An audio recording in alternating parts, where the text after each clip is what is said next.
that the Supreme Pontiff of Hinduism was coronated as the incumbent emperor of Suryavamsha Surangi Samrajyam. The Supreme Pontiff of Hinduism has also been coronated as the 23rd Guru Mahasannidhanam of Dharma Mukti Swargoparamadina.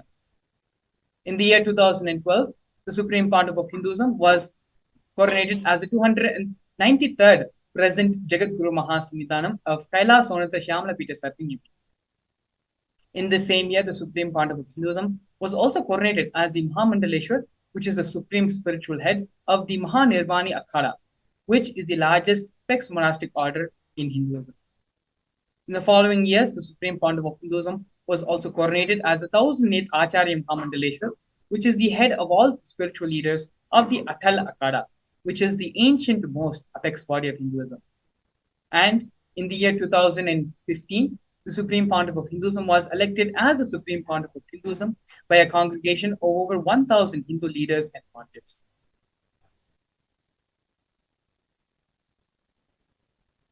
The sovereign state of Sri Kailasa is a macrocosmic, ancient Hindu enlightened civilizational nation, whose vision is living enlightenment for all humanity.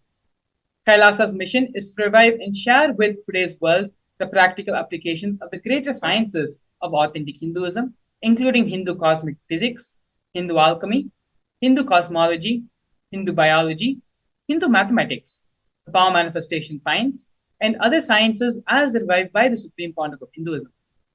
These sciences were once practiced freely in over 56 nations across the continent, but are now facing extinction due to the persecution over a millennium.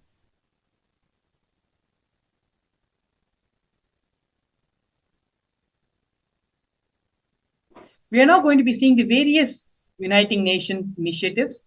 The 108 Sri Kailasa's Uniting Nations initiatives are the 108 different initiatives taken up by the Sri Kailasa Uniting Nations, supporting a variety of humanitarian services which collectively allow for the creation of an enlightened, peaceful, sustainable, equitable, resilient, and thriving world.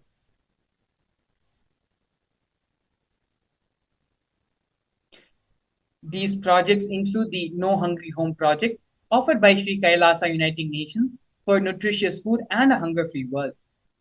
Over the past 27 years, more than 1 billion meals have been served by Sri Kailasa. Every month for the past 27 years, the Hindu ASMT community has served more than 3 million annadans, which are the free organic meals as per the tradition, in religious gatherings to everyone without discrimination. 10,000 meals are served daily, free of cost, and up to 100,000 meals are served on festival days. And as you can see here in many of these photographs, Supreme Pontiff of Hinduism himself is performing the Annadan for all the devotees and disciples gathered.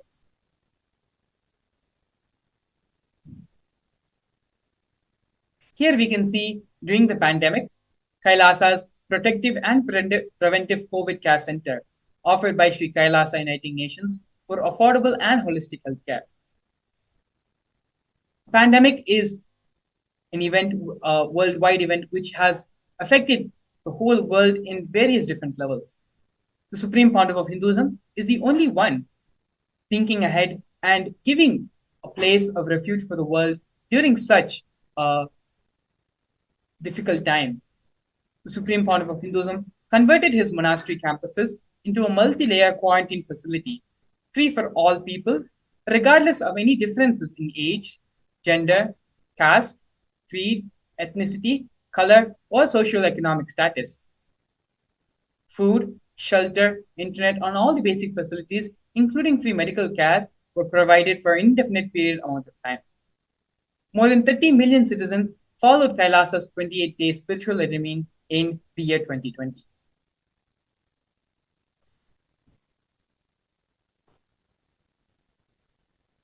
Now we're going to be looking at the Nithyananda Hindu University and the Nithyananda Gurukul offered by Sri Kailasa Uniting Nations for education reform and development.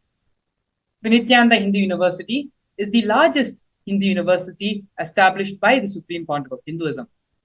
The Nithyananda Gurukul, which was inaugurated on the 2nd of October 2006 by the Supreme Pontiff of Hinduism, is for the revival of the ancient Adishaivite Guru-disciple education system, which is the authentic knowledge transmission system based on enlightenment. Nithyananda Hindu University has more than 20 million enrollments and over 7,000 free courses, as well as extended campuses in more than 150 countries.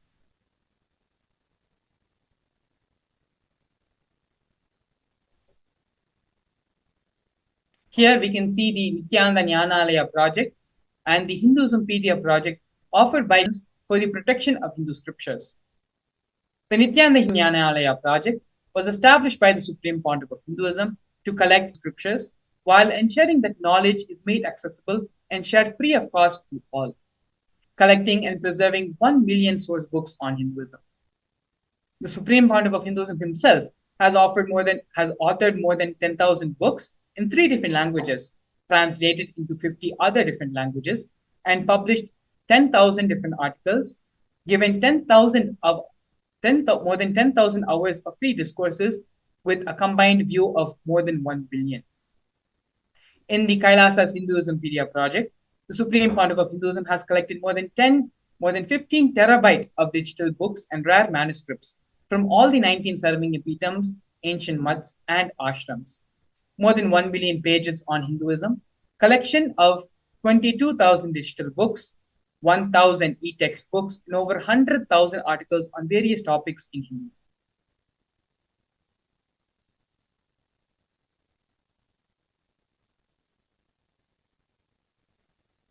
Here we can see the conferences for world peace offered by Sri Kailasa Uniting Nations for global peace and religious harmony.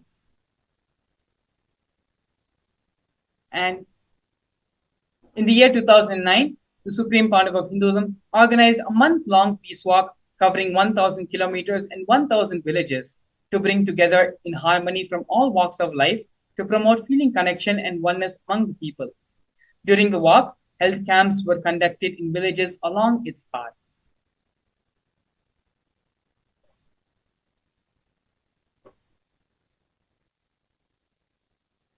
Here we have the women empowerment programs offered by Sri Kailasa Uniting Nations for feminine empowerment and gender equality.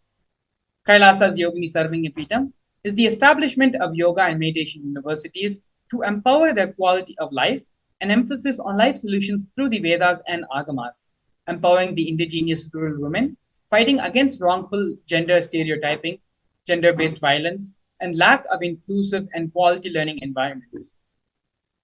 Some of the initiatives taken by Sri Kailasa Uniting Nations for Feminine Empowerment and Gender Equality are the Kailasa's Nithyananda Lakshmi Project, which is a microfinancing service, Kailasa's Women Foundation and Women Empowerment Self-Help Centers, which have been launched in 108 places around the world since its initiation in 2009. Kailasa's Ankita program, which is providing foundational literacy about working of basic community services and infrastructure establishments. Kailasa's Ashraya program, providing vocational training programs to rural and indigenous women to provide equal opportunities and access to independent, self-sufficient financial environments to them. Hinduism has revived the Vedic feminism in Kailasa, where 80% of leadership positions have been occupied by women.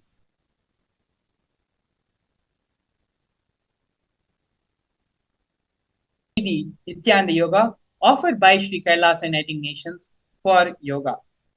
The Supreme Pontiff of Hinduism has revived 108 scientifically validated kriyas, specifically targeting the 108 major diseases and disorders, such as diabetes, arthritis, and blood pressure.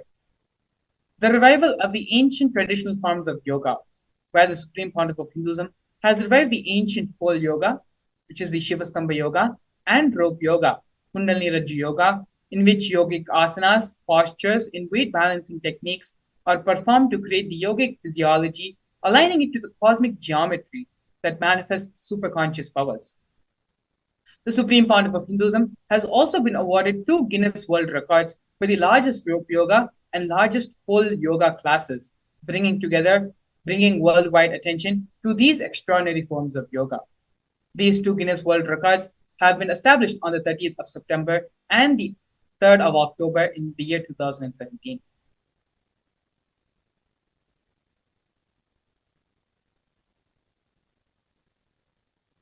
Here we can see one of the most historical moments and milestones in the history of the building of Kailasa nation, where Kailasa, the first nation of Hindus led by the Supreme Pontiff of Hinduism, Bhagavan Sri Nithyananda Paramashivam, spoke on behalf of 2 billion global Hindu diaspora at the 14th session of the United Nations Forum on Minority Issues. A significant milestone in the history of Hindus and the sovereign state of Sri Kailasa happened on the 2nd of September, on the 2nd of December 2021. His Excellency Sri Nitya Moksha Priyananda, Ambassador Extraordinary and Philanthropy of Kailasa, representing the persecution of Hindus at the 14th session of the United Nations Forum on Minority Issues. The theme of the forum was conflict prevention and the protection of human rights of minorities. This was the first time the plight of persecuted Hindu minorities was represented in the United Nations. The systematic and generational attacks on Hindu indigenous traditions were highlighted in this meeting.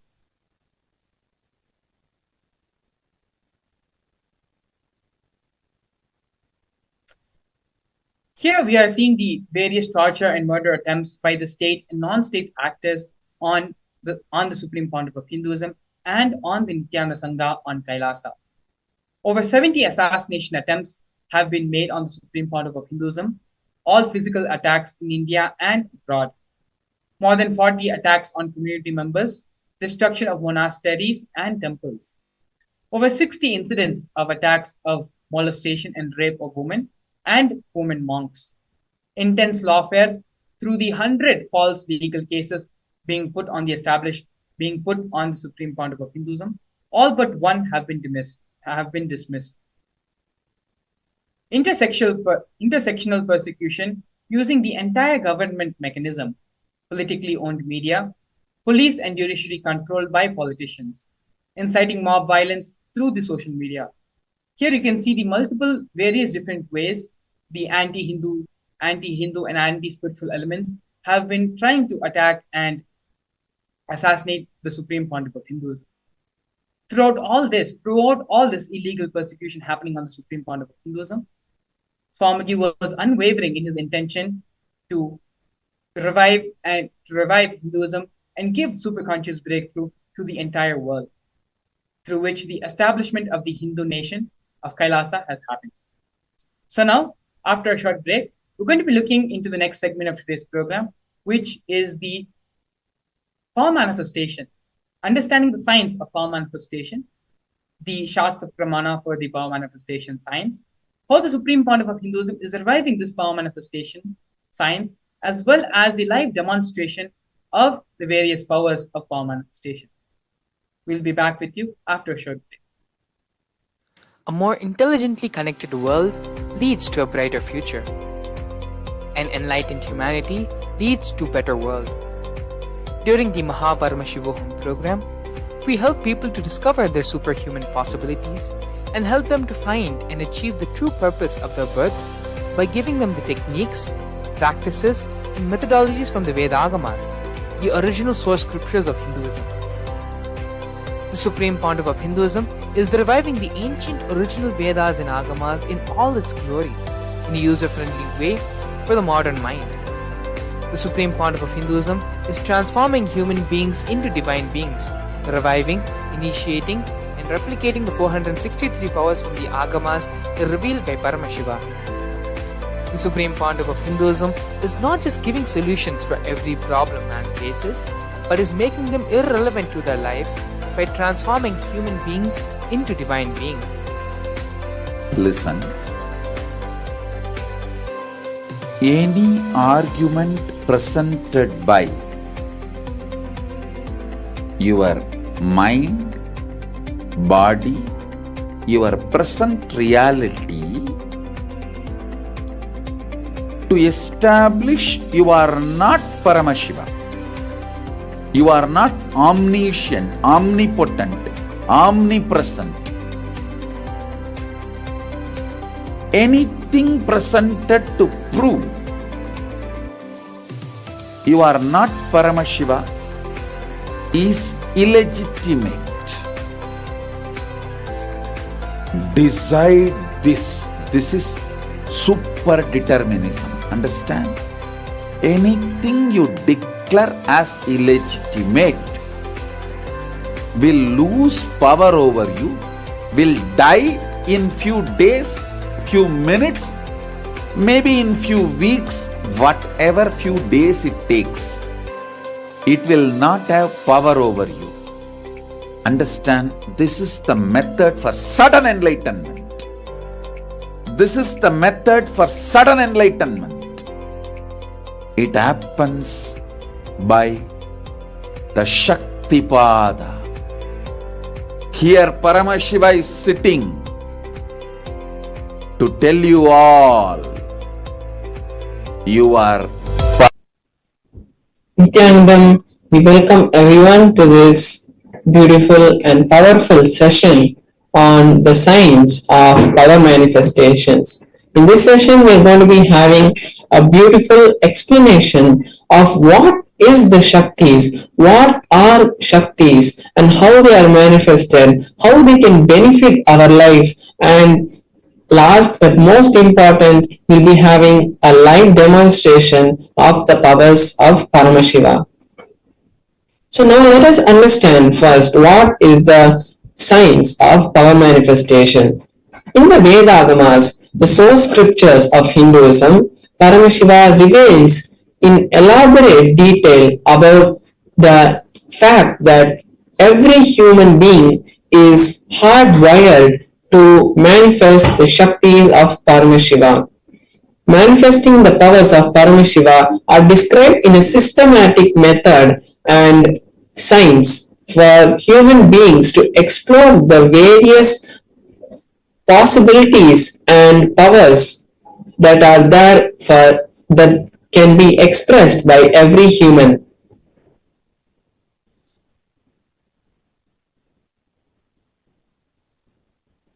Now we'll be seeing what is the difference between Shaktis and Siddhis, because this is a very common topic which everyone gets confused.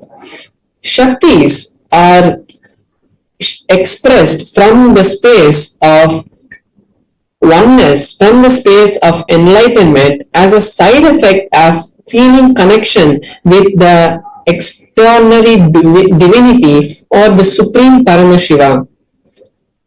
And whereas the Siddhis are powers that are manifested while you are on the path of enlightenment and you are doing tapas.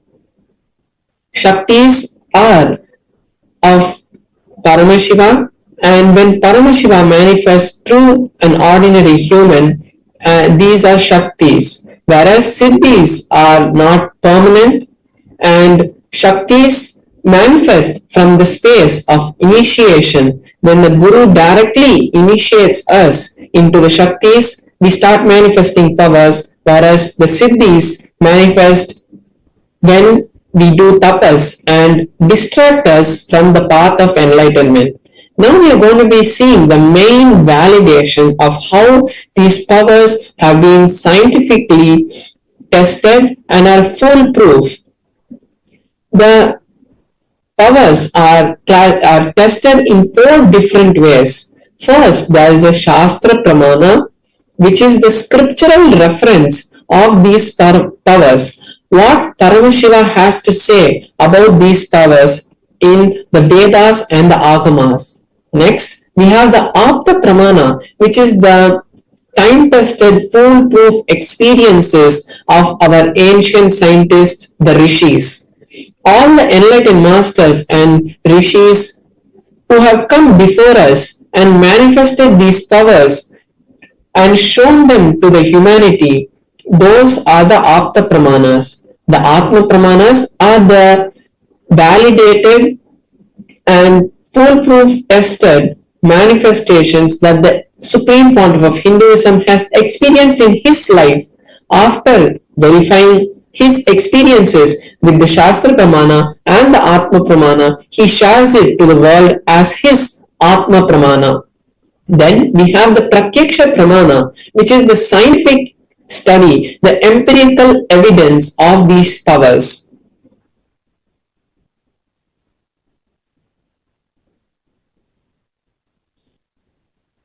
Now we're going to understand from where do these Shaktis come. The source of these Shaktis is Paramashiva. Paramashiva is the source of all the Shaktis. Paramashiva is the primordial divinity in Hinduism, the ultimate reality, and he is the self-effulgent Swayam Prakasha, and he is omniscient and omnipotent. He is there all around us, and he is the one who manifests through us to manifest anything in this world, whether it is just a movement of our hand or it is the manifestation of these extraordinary Shaktis, or it is the creation of universes. Everything manifests from Paramashiva.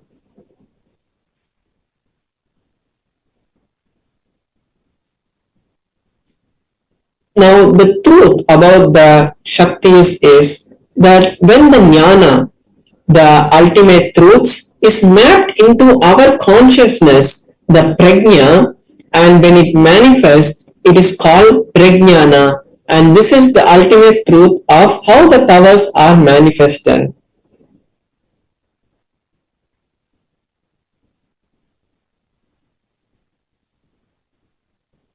Now we'll be seeing the Shastra Pramana for the power of third eye. The power of third eye is not just the power to read a piece of paper that is there in front of us. It is the power that exists in the intra-organ, called the third eye, called the Agnya Chakra, and that is the inter-organ from which all these powers manifest, whether it is body scanning, remote vision, consciousness over matter, any power that manifests actually happens from our third eye center. So the Shastra Pramana for the power of third eye is from the Vijnana Bhairava Tantra, Sutra 34. The verse goes, Kapalantar manonyasa tishtannilita lochanaha Kramena manaso dadyat lakshayet lakshyamuttamam.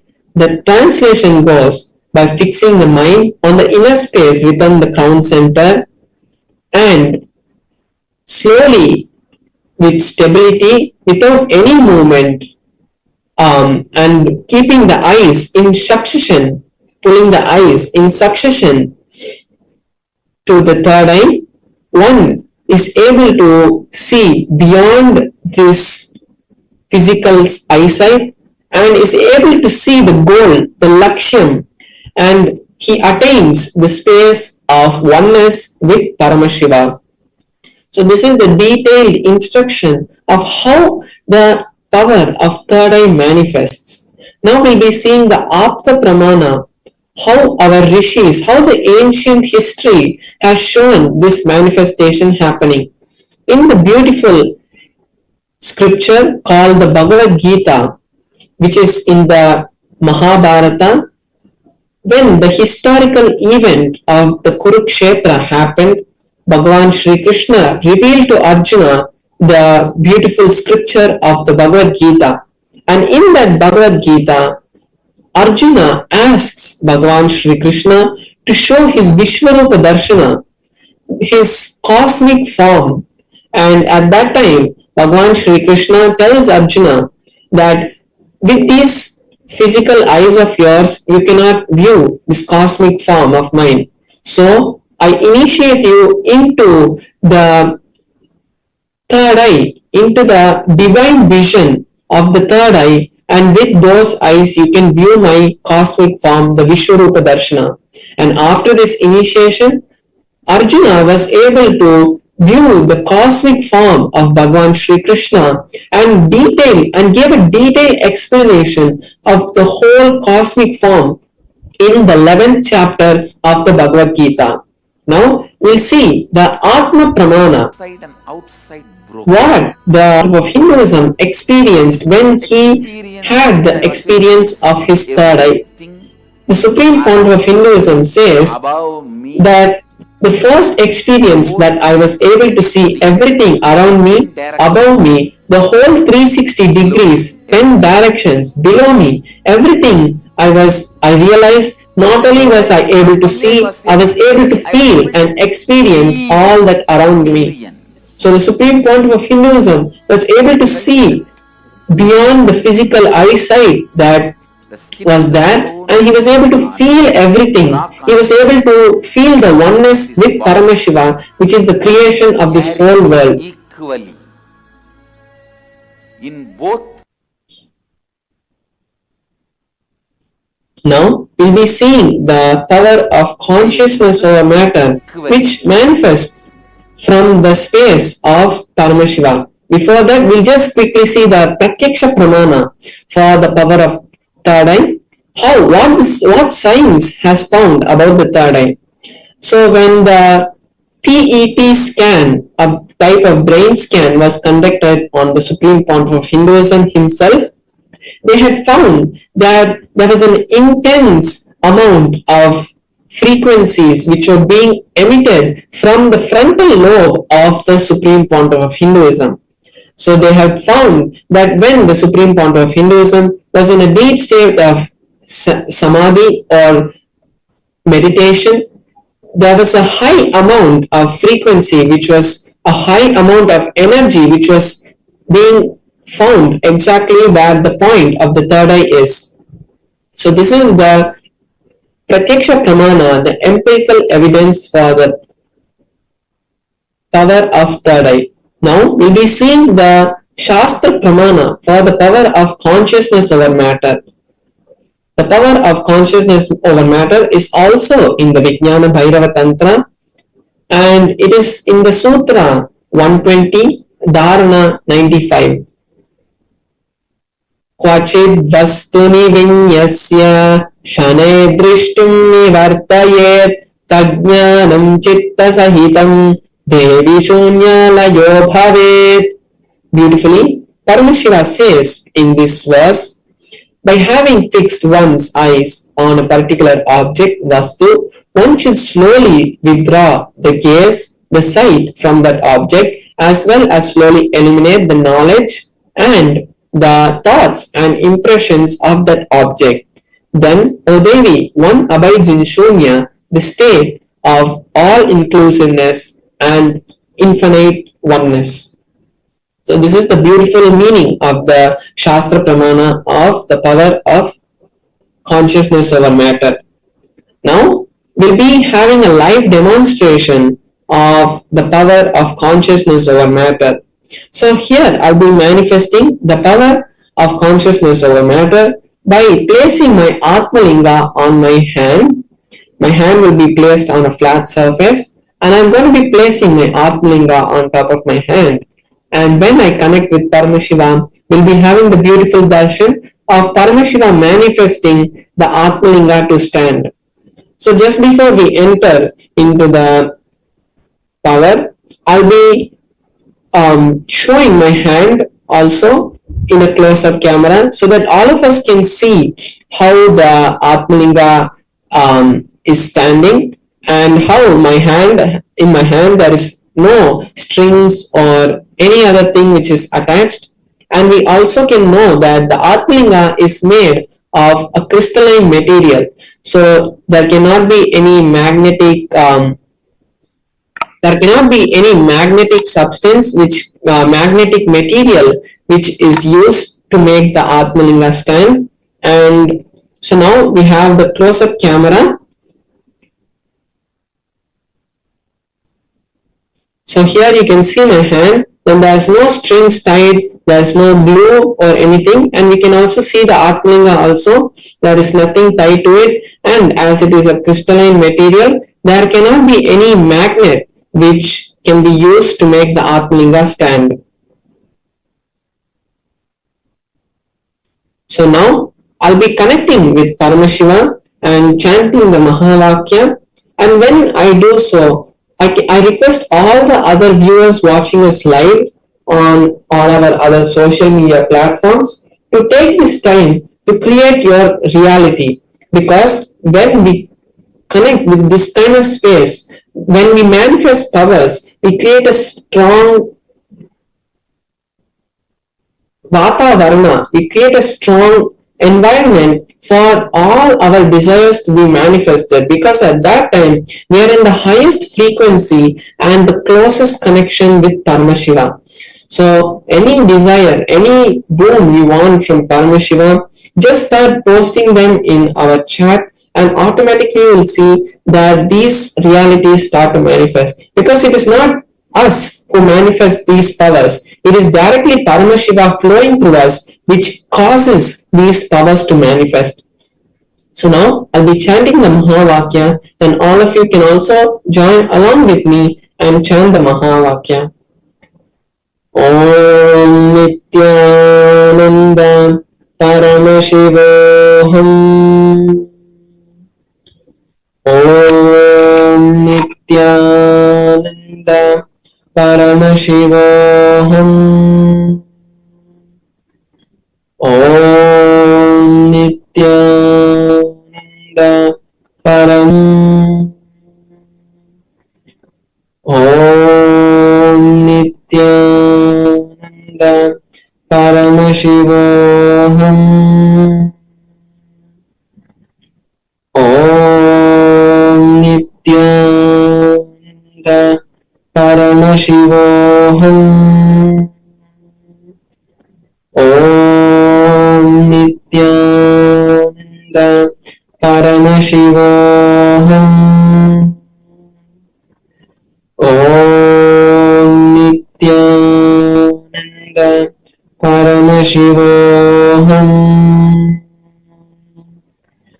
Om Nithyananda Paramashivoham.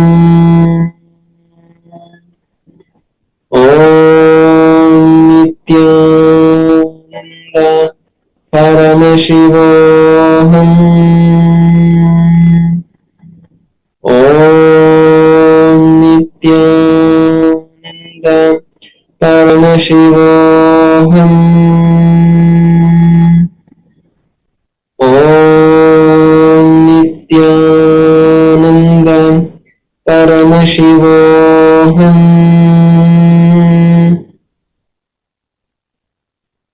So beautifully, we saw how the Atmalinga rolled.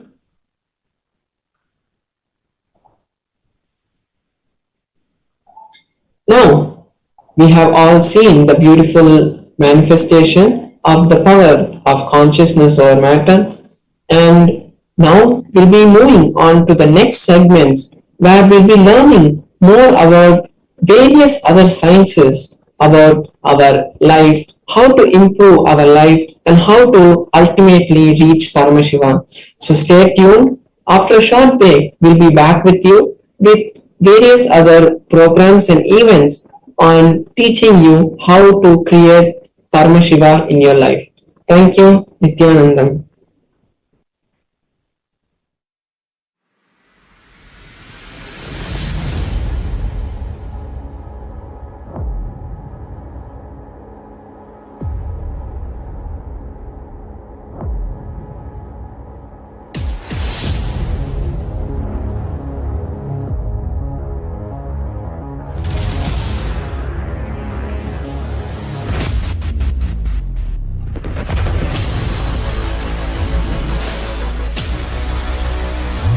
A more intelligently connected world leads to a brighter future. An enlightened humanity leads to a better world.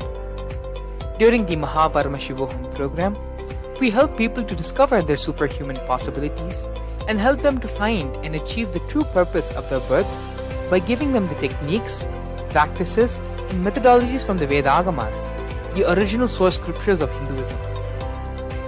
The Supreme Pontiff of Hinduism is reviving the ancient original Vedas and Agamas in all its glory, in a user-friendly way for the modern mind. The Supreme Pontiff of Hinduism is transforming human beings into divine beings, reviving, initiating, and replicating the 463 powers from the Agamas revealed by Paramashiva. The Supreme Pontiff of Hinduism is not just giving solutions for every problem man faces, but is making them irrelevant to their lives by transforming human beings into divine beings. Listen. Any argument presented by your mind, body, your present reality to establish you are not Paramashiva. You are not omniscient, omnipotent, omnipresent. Anything presented to prove you are not Paramashiva is illegitimate. Decide this. This is super determinism. Understand? Anything you declare as illegitimate will power over you, will die in few days, maybe in few weeks, whatever few days it takes. It will not have power over you. Understand? This is the method for sudden enlightenment. This is the method for sudden enlightenment. It happens by the Shaktipada. Here Paramashiva is sitting to tell you all, you are Paramashiva, you are me, with Shaktipada and Shaktinipada. The Dvitiya Vijnasa Krama is an extensive and thorough yoga sequence to prepare your body to receive the experiences being given. Yes, we're back. Beautifully, we saw the power manifestation demonstration done by Sri Paramashananda Maharaj, where he was able to make the Atmalinga stand in his hand with the grace and blessings of the Supreme One, Hinduism. We are now going to be entering the next segment of today's program, which is understanding who is Ardhanareeshwara. What is the Ardhanareeshwara Murti? It is this Bhava Darshan which the Supreme Founder of Hinduism is going to be gracing all of us today. Ardhanareeshwara Murti is the pure manifestation of the cosmic union of Paramashiva and Parashakti, the manifestation of Tantric enlightenment.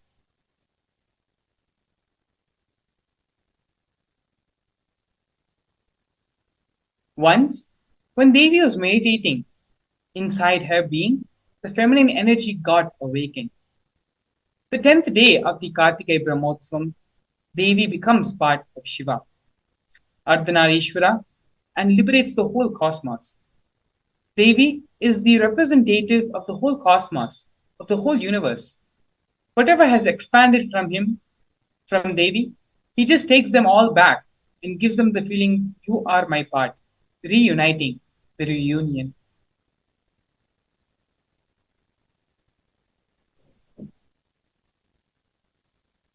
So, all the lamps which has become different have now become one.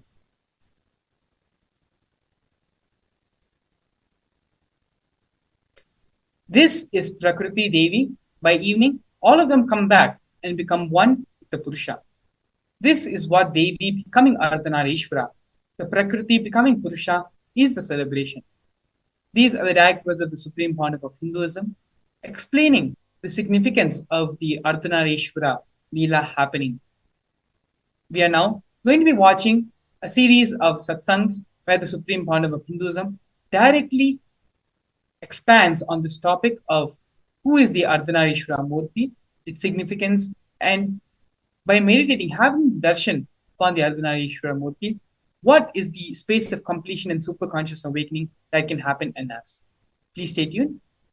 We will now be entering into the satsang. You can all actually sit straight and be in the meditative space of listening. It is only when we are in the space of listening, the words of the Supreme Founder of Hinduism get imbibed into our systems. And from hearing, we move into the space of listening. So please take a few moments and sit straight and come to the restful awareness. Allow yourself to settle down and give your complete listening to Swamiji. Let us now get ready and watch this video.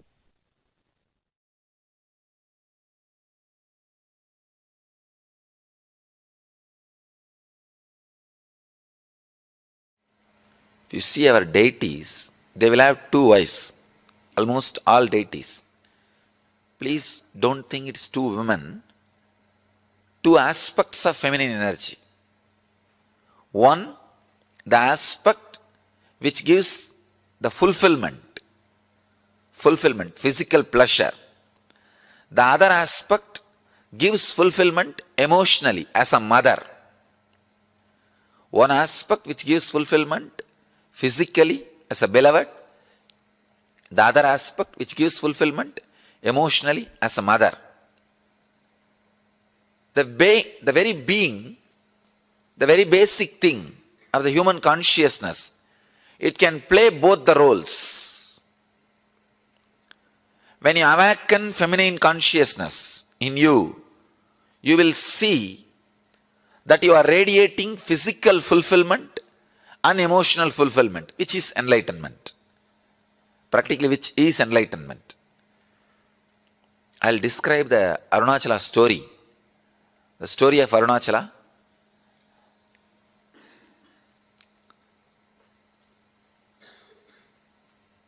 The whole Arunachala story is story of women, story of feminine energy.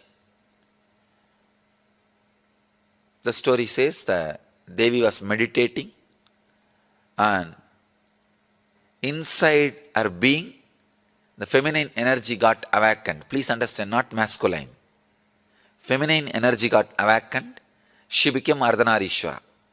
The description exactly it says, in Devi, the feminine energy is awakened and she became Ardhanareeshwara. Means half male, half female. You'll be saying, if female energy is awakened and the description says he became half male and half female, perfectly alright. You can understand. But the story says, in Devi, the feminine energy, the feminine Shakti is awakened and she became Ardhanareeshwara.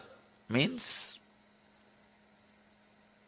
when a woman experiences fulfillment, she experiences her beloved aspect and mother aspect completely. The beloved aspect and mother aspect. Please understand. If you are just beloved, you will be materialistic, outgoing. If you are just mother, you will be introvert, caring, compassionate. But both the aspects awaken a new consciousness in you. I can say complete fulfillment.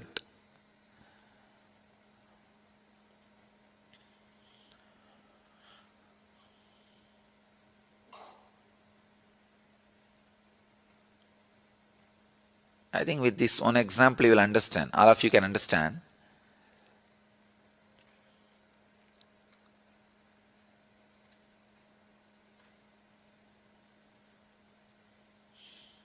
With this one example, all of you will be able to understand that mother and beloved dimension.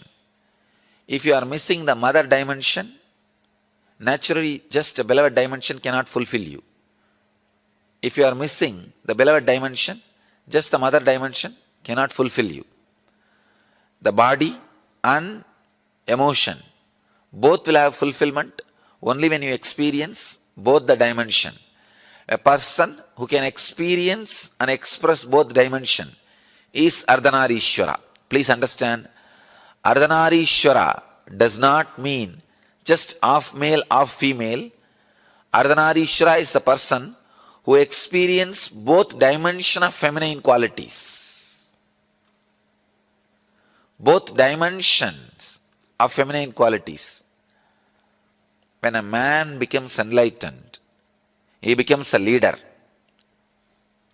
When a woman becomes enlightened, she becomes mother and beloved. Ability to radiate both dimensions. So the Arunachala story describes Devi. She expressed her both dimensions. That is why she became Ardhanareeshwara. She experiences and radiates Ardhanareeshwara consciousness. Each one of you were carrying the feminine energy awakening that feminine energy is enlightenment. Please understand. The first introduction to Tantra, I'll get the sutras and read the sutras to you guys. You will be surprised. First introduction to Tantra. Shiva has spoken 64 Tantras. 64 Tantras and around 60,000 sutras.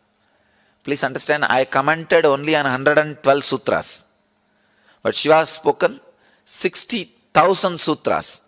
The first introduction he tells, whoever listens, let you all become Devi.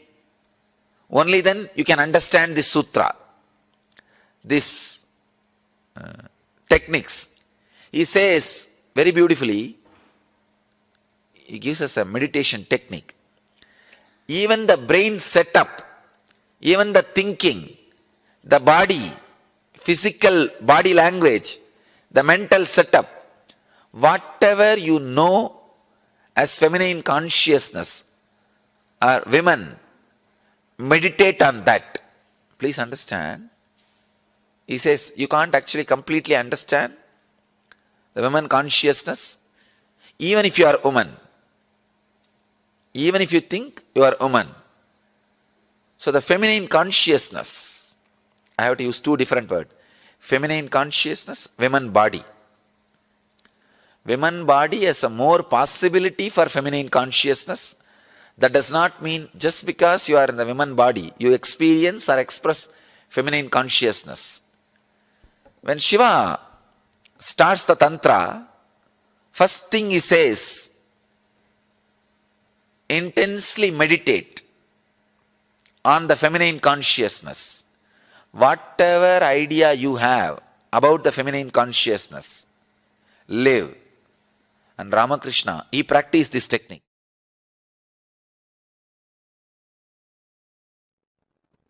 The word Tantra simply means technique, methodology. In Sanatana Hindu Dharma, all methodology for manifesting the state, space, powers and being of Paramashiva is called Tantra. That's it. Please understand. State, space, powers and being of Paramashiva, manifesting that is called Tantra. Any methodology adopted for that purpose is called Tantra. In course of time, it got associated with multiple traditions like Shakta, Bauddha, Samana. In multiple sampradayas, orders, traditions of Hinduism, it got identified, associated, started having different connotations, and then comes the anti-Hindu narratives, anti-Hindu forces, Hindu-phobic forces contains this word and boxes it inside gory sexual activities and orgies. Without any understandings and reality, I tell you, Tantra is the most anti-sex practice. In real tantric practice, whether you do it with your own being or you do it with some beings outside, it just liberates you from everything felt as a need or urge. Understand? Food is not wrong, but urge pushing you to eat is wrong. Sex is not wrong, but the urge making you lose your balance and your integrity and pushing you to do the act is wrong. Understand? Anything which breaks your integrity is wrong, not the act. Eating is not wrong, but the urge pushing you to eat is wrong. And sex is not wrong. The urge which makes you lose your integrity for sex is wrong. Tantra works on completion, making you manifest the state, space, powers, and being of Paramashiva. Listen carefully. Multiple, various techniques to experience the state of Paramashiva, like unclutching, completion, to experience the space of Paramashiva, like integrity, authenticity, responsibility, enriching, causing, to experience the powers of Paramashiva, oneness, initiation, aushada, mani, mantra, aushada, to manifest the being of Paramashiva, diksha, ultimate initiation, communion, oneness with Guru, who is embodiment of Paramashiva, makes you manifest the being of Paramashiva. All these various levels, multiple techniques are adopted, methodologies are adopted. All of them are basically called as Tantra. Understand, Tantra is the most anti-sex, most anti-sex tradition. If you believe, if you are told Tantra is the sexual tradition, you are cheated. If you think Tantra is sexual activity, you are thoroughly going to be cheated. Understand, it is most anti-sexual activity.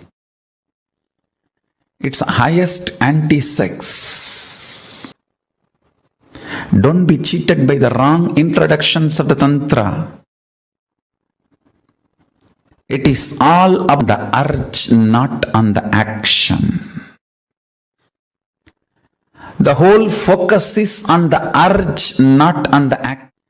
The greatest tantric masters, Paramashiva and Parashakti, reveal the science of achieving the ultimate state, space, powers, and being of Paramashiva as Tantra.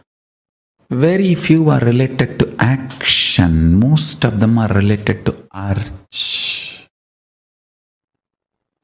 It is all about handling your being and making you manifest Paramashiva.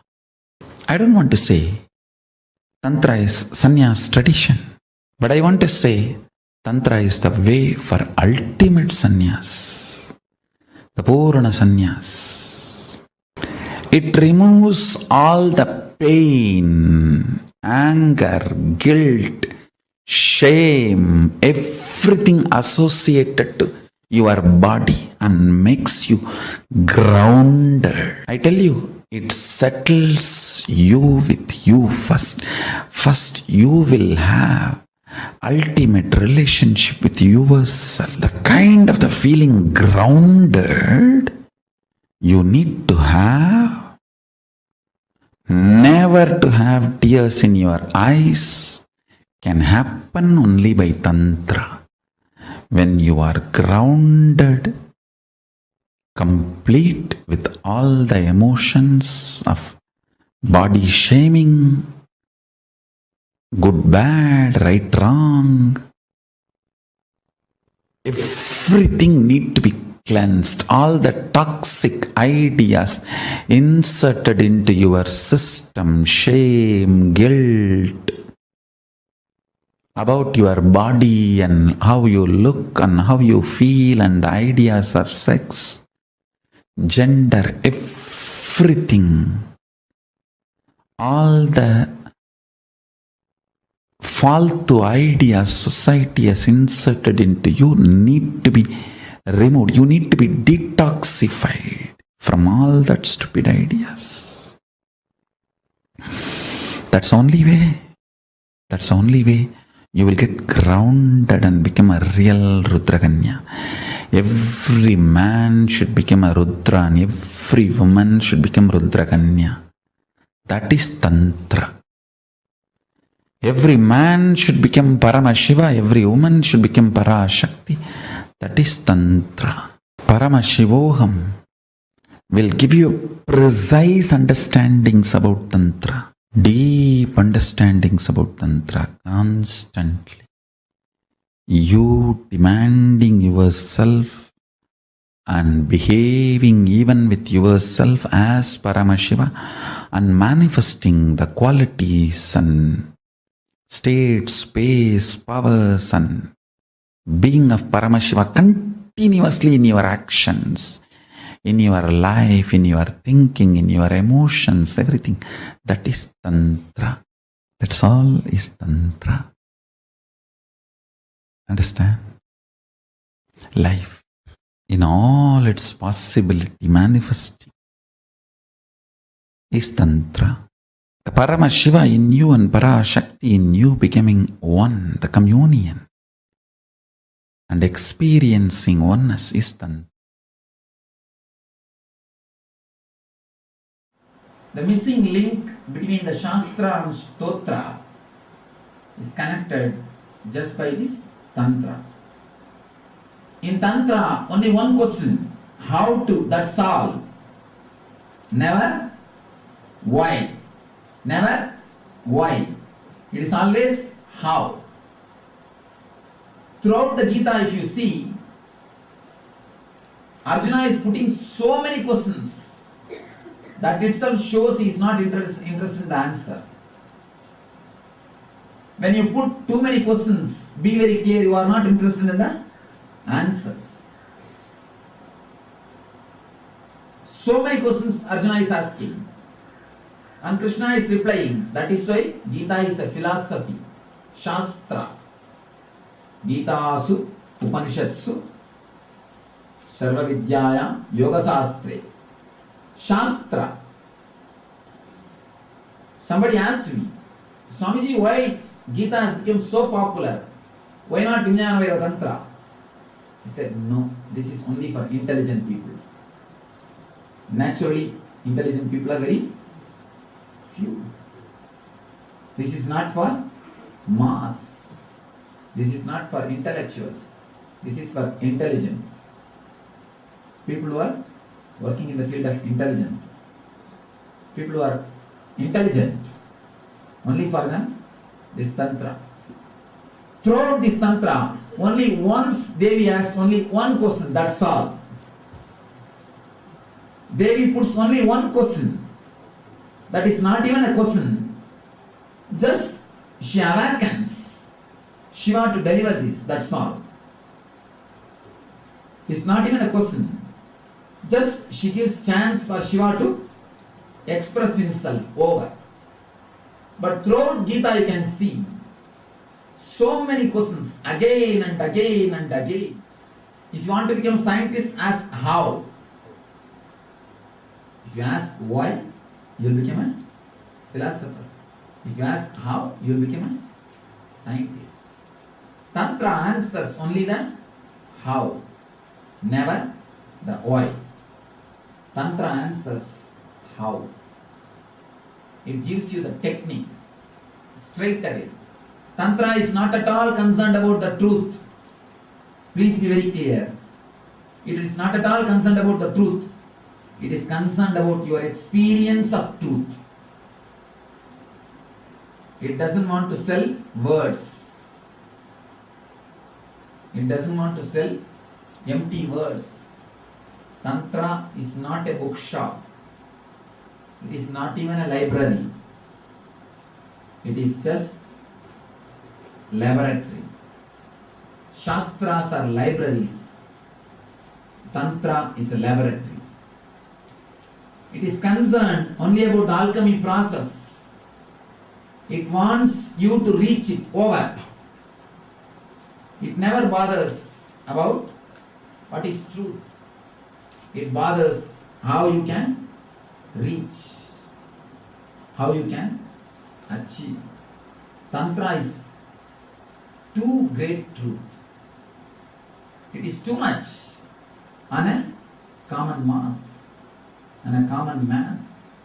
Normal man cannot digest or tolerate.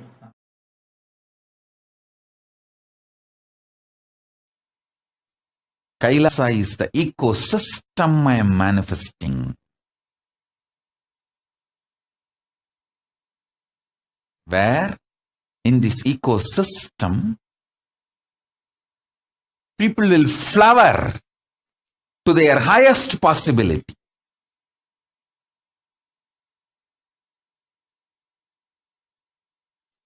When people are feeling bored, couples are feeling bored, tired, that middle age boredom and tiredness hits them, they should be given the signs of Tantra. They should try to find oneness, not just body alone, through the mind, the common goals, common emotions, commonly what they enjoy, art, science, different fields.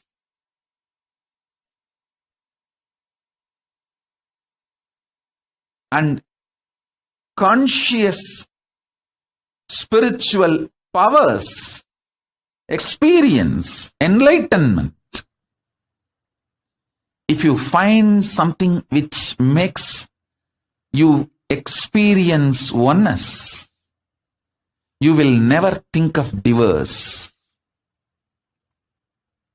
You know how to go to the depths of each one's consciousness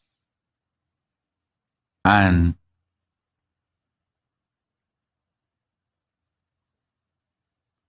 manifest oneness. You will not feel tired or bored with the other person. You know there's so much to explore. So much of possibility is there. This is the science of Tantra.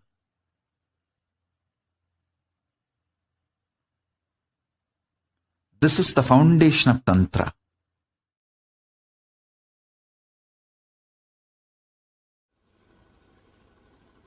Shiva is embodiment of love. This very story, he gets married after the Manmata was burnt, shows the marriage was pure love. It was pure love, the pure bhakti, the pure Anahata Chakra is embodiment of Anahata Chakra. Understand? There is a beautiful description of Shiva and Parvati's relationship in Tantra. The description says the Shiva had the motherly attitude towards Devi. The relationship was described. I was surprised when I read those descriptions. It says Shiva felt Devi is his own mother. A strong motherly connection means what? The pure Anahata. The pure Anahata energy. When the pure Anahata energy is experienced, you feel with the whole world.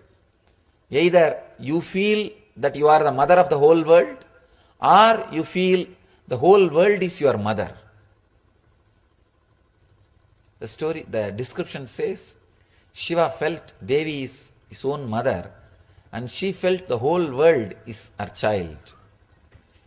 If you are in the female body, the female psychology, when Anahata opens, you will feel everybody is your child. When you are in the male body, when you are living with male psychology, if the anahata opens, you will feel everybody is your mother.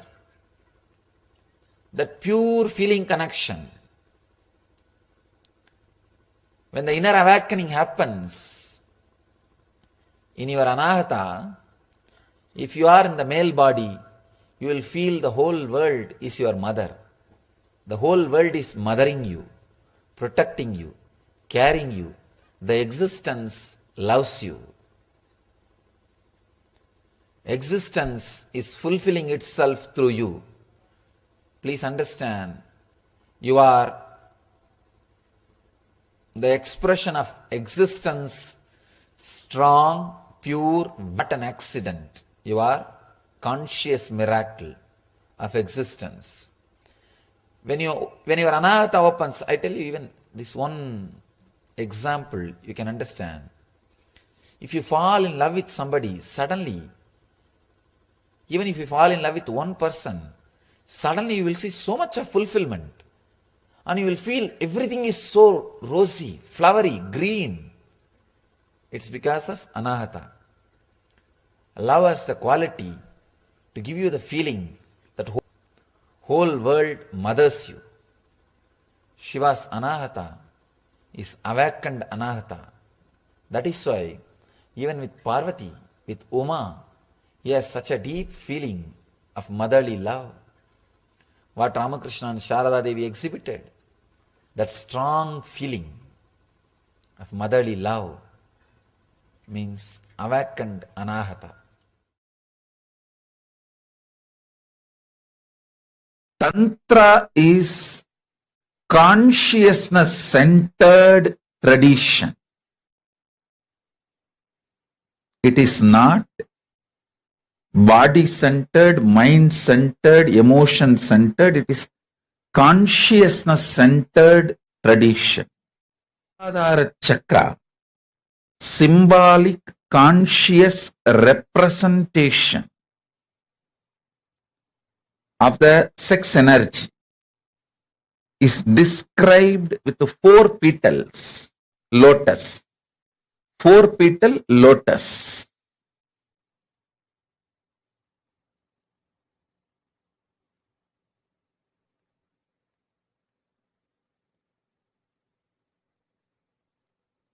The one petal represents autosex, means enjoying your own body.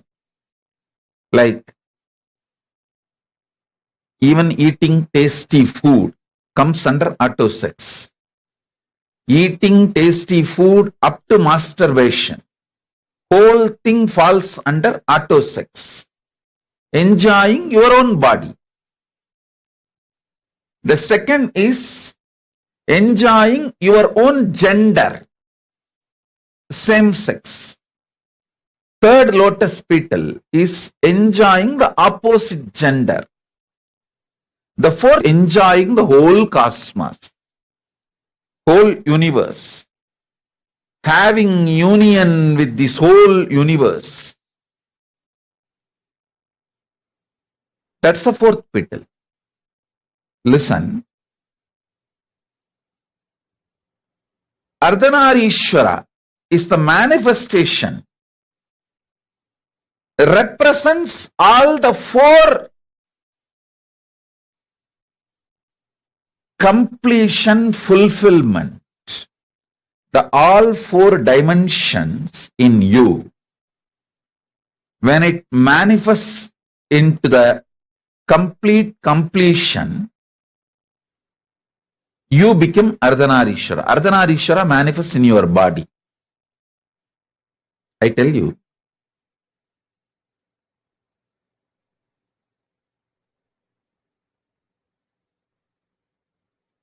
Most powerful sexual energy is radiated by the kids who are taught from young age to connect with Krishna or Muruga.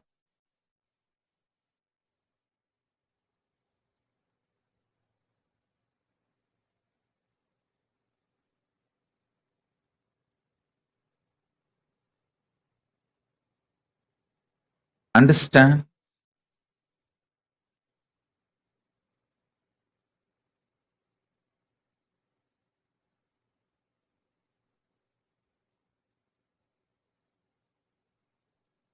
In Hindu tradition, if you are born from Vaishnavite family, in the young age itself, you will automatically pick up Krishna as your beloved if you are in the female body, if you are in the male body as a friend. Whether you are a male or female, you will develop some kind of an attachment, feeling connection with Krishna from the young age. Same way, if you are from Shaivite family, you will develop the connection with Muruga, Subramanya. The kids, male or female, who develop this kind of a fantasy-centric, I'm using the word fantasy-centric, which is very low and in a way even not completely expressing what I want to express, but the English has only the fantasy word. I can say that visually having union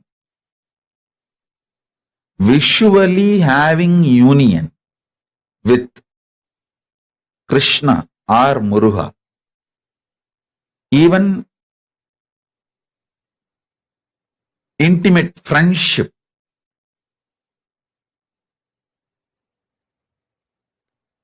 I have seen the kids growing up in a very traditional background, how they automatically assume, if you are automatically the kids assume that Krishna is your beloved or your friend. If you are from Shaivite family, Muruga is your beloved or friend. That is the way flowering of the first dimension of the auto sex happens. Understand? People many times ask this question: is masturbation right? Paramashivam answers this question in Tantra. In masturbation, you don't accumulate new muscle memory, but you accumulate biomemory. So, who you remember, with whom you connect, fantasize, imagine, visualize, and have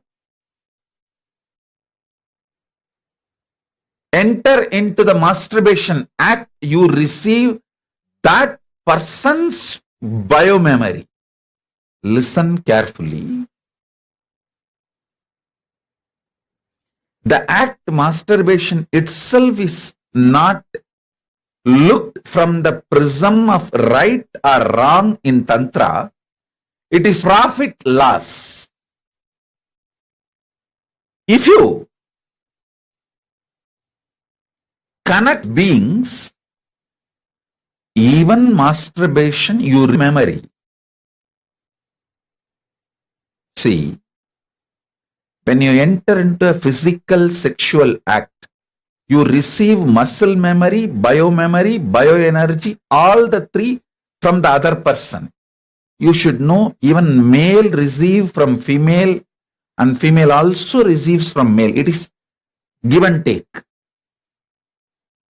That is why if you have multiple partners, especially who are lower than your consciousness, you may have pleasure but not peace. You may have pleasure but not peace, because the exchange of muscle memory, bioenergy complicates and makes the inner space mess.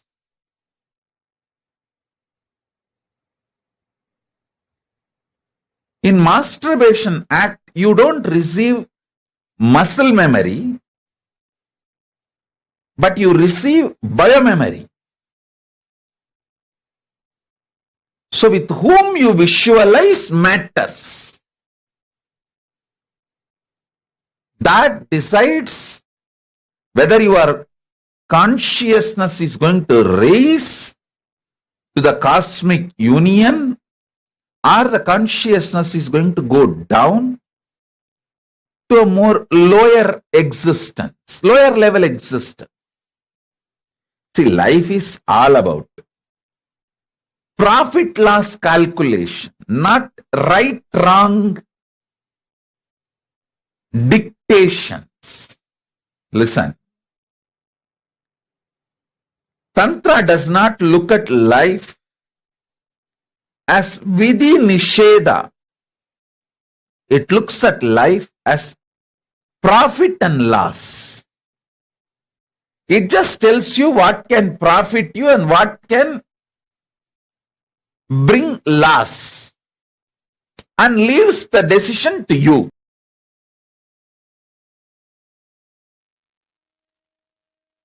Yes, beautifully the supreme quantum of Hinduism expand on what is the authentic science of Tantra and how it has been misrepresented for so many of years. The supreme quantum of Hinduism also gave clarity on how we can raise ourselves to become in union with the whole cosmos. Let us now look into the internalization exercise based on the teachings which Swamiji has given. We're now going to be looking at the body and the internal organs as well as the intra-organs, which is our consciousness. The information you received through your senses from the outer world, the actions you do, both of these travel into the internal organ and from there to intra-organ, and from there impacts the consciousness which is operating the system. Same way, any conscious decision will persistence you take moves from consciousness to your intra-organs, from intra-organs to your internal organs, and from your internal organs to your body. Understand, all the diseases travel from body to consciousness. All cures travel from consciousness to body. All the bad things from body to consciousness, and all the best things from consciousness to body. That's all is Tantra. These are the direct words of the Supreme Quantum of Hinduism, delivered to all of us on the 12th of January 2018. Information from senses travel from a body to the internal organ, to the intra-organ, and then to consciousness. When you take a conscious decision, the will persistence travels from your consciousness to your intra-organs, to your internal organs, and then to your body. Apply this formula in your pleasure, in your pain, in your eating, in your sex, in your seeing, in your music, in your dance, in your spiritual decisions, religious decisions, economical decisions, cultural decisions, social decisions, political decisions. Pen down your understandings. For example, your conscious decision to do yoga at 5 a.m. in the morning travels from your consciousness to your intra-organs, to your Agnya Chakra, the third eye, the seat of will, and from there moves to your internal organs and to your body. So we are now going to be taking the conscious decisions which we want to take in our life. Here we have another example. You see your favorite food in a hotel, restaurant, and your body sends a signal to the internal organs. Your stomach starts feeling hungry, saliva starts getting produced in your mouth. The signal travels to your intra-organs. Your root center, Mooladhara Chakra, gets triggered. You fantasize about eating the food, how tasty it would be if you eat the food, and sends a signal to consciousness to indulge in the act. In the same way, apply this formula in your pleasure, in your pain, in your eating, in your sex, in your seeing, in your music, in your dance, in your spiritual decisions, religious decisions, economical decisions, cultural decisions, social decisions, and political decisions. Pen down your understandings. This example is a very practical and very understandable example. The information which is being perceived by our senses in various different ways, through sight, through the hearing, the touch, all these information which we are receiving through our senses is being sent to us, to our from our internal organs to our intra organs, and then finally to our consciousness, where the decisions are made. All these decisions are reactionary decisions which we are taking based on the information which is being received by us. In the example which is beautifully given here, when you see a food and you know how it tastes, you start desiring that. The information is being perceived from your eyes, and from your eyes it goes to the rest of your internal organs. You start feeling hungry, the saliva starts getting segregated in your mouth, and then this information, this impulse pushes your consciousness to take this decision of indulging in the act of eating food. So the same way how throughout our life, throughout our day-to-day activities, so many of our decisions are being made based on the reactions which we perceive, which we are taking in from our senses. Let us now take the conscious decisions which we want to manifest in our life. As the example we have previously seen, in yoga, if we want to get up in the morning and do yoga, it is a conscious decision, conscious will to wake up in the morning at 5 o'clock every day. Taking that decision from your consciousness, it travels to your third eye center, the seat of the will persistence where the decisions are made. And from there, it gives the instruction to the rest of the body. So in each conscious decision you want to make for your life, pen those decisions down. And from that, start thinking from this new understanding, how with these conscious decisions, which intra-organ it will be sent to, from where the rest of the body receives them.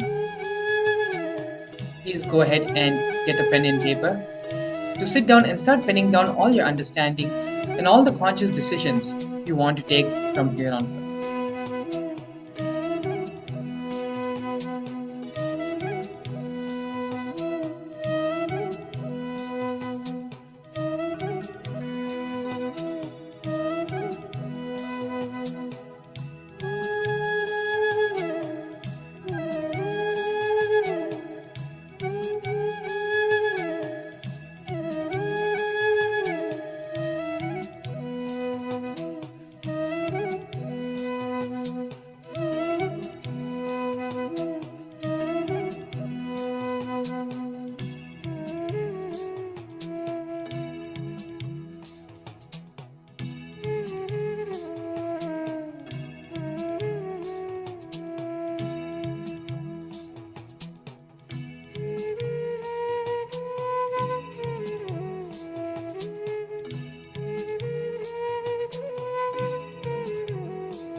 continue to do the exercise sincerely.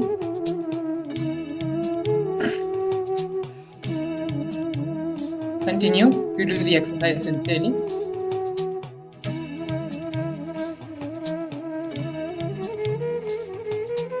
Don't allow your mind to get distracted from any of the other thoughts which are running through your head. Allow yourself to be completely focused, completely centered, and be involved in the process.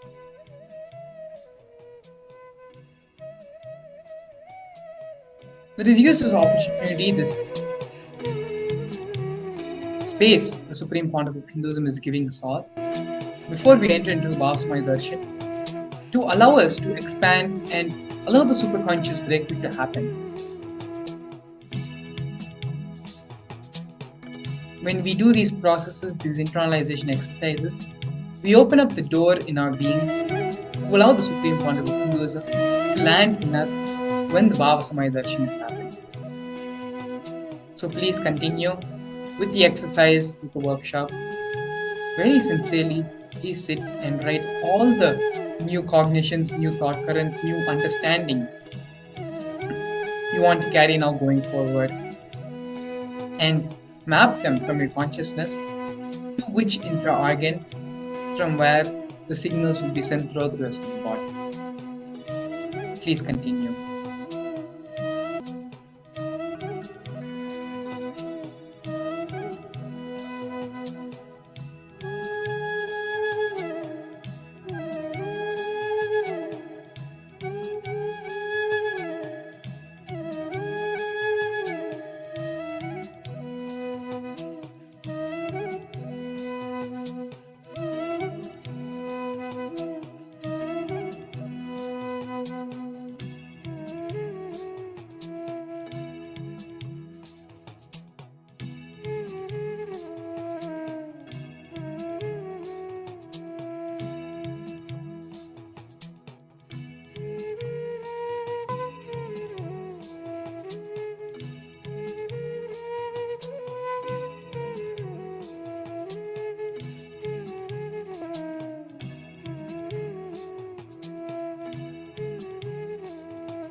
Continue to sit and pen down all the conscious decisions you want to make in your life.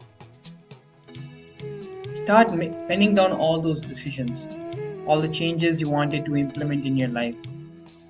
Every morning when we all wake up, we all have those 5 or 6 things which we want to change in our life, which we want to accomplish that day. But by the end of the day, our mind wanders and life happens, and by the time we go to bed, we realize that none of the things which we wanted to accomplish have happened that day. This is a vicious cycle which we are constantly suffering from, day in and day out, not able to manifest the reality which we want to manifest for ourselves. Now, through this process, and through the Ardhanareeshwara Bhava Samadhi Darshan, which the Supreme Pontiff of Hinduism is going to be gracing us for in a short while, it can happen only when we allow ourselves to open up and identify the things which we want to manifest in our life. Once we have finished this internalization process, the next step is having the darshan of the Supreme Pontiff of Hinduism.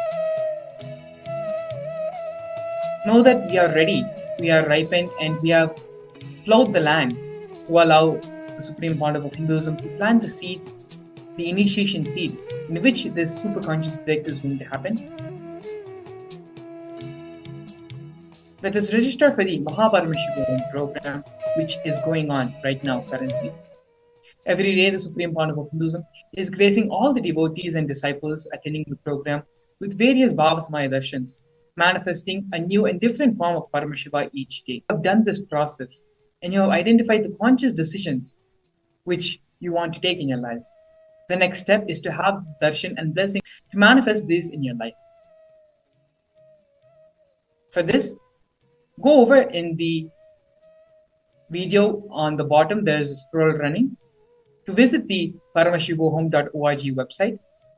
In the website, if you register yourself to a program, which is completely free of cost, registering yourself to the program enables you to have the darshan of the Supreme Pontiff of Hinduism.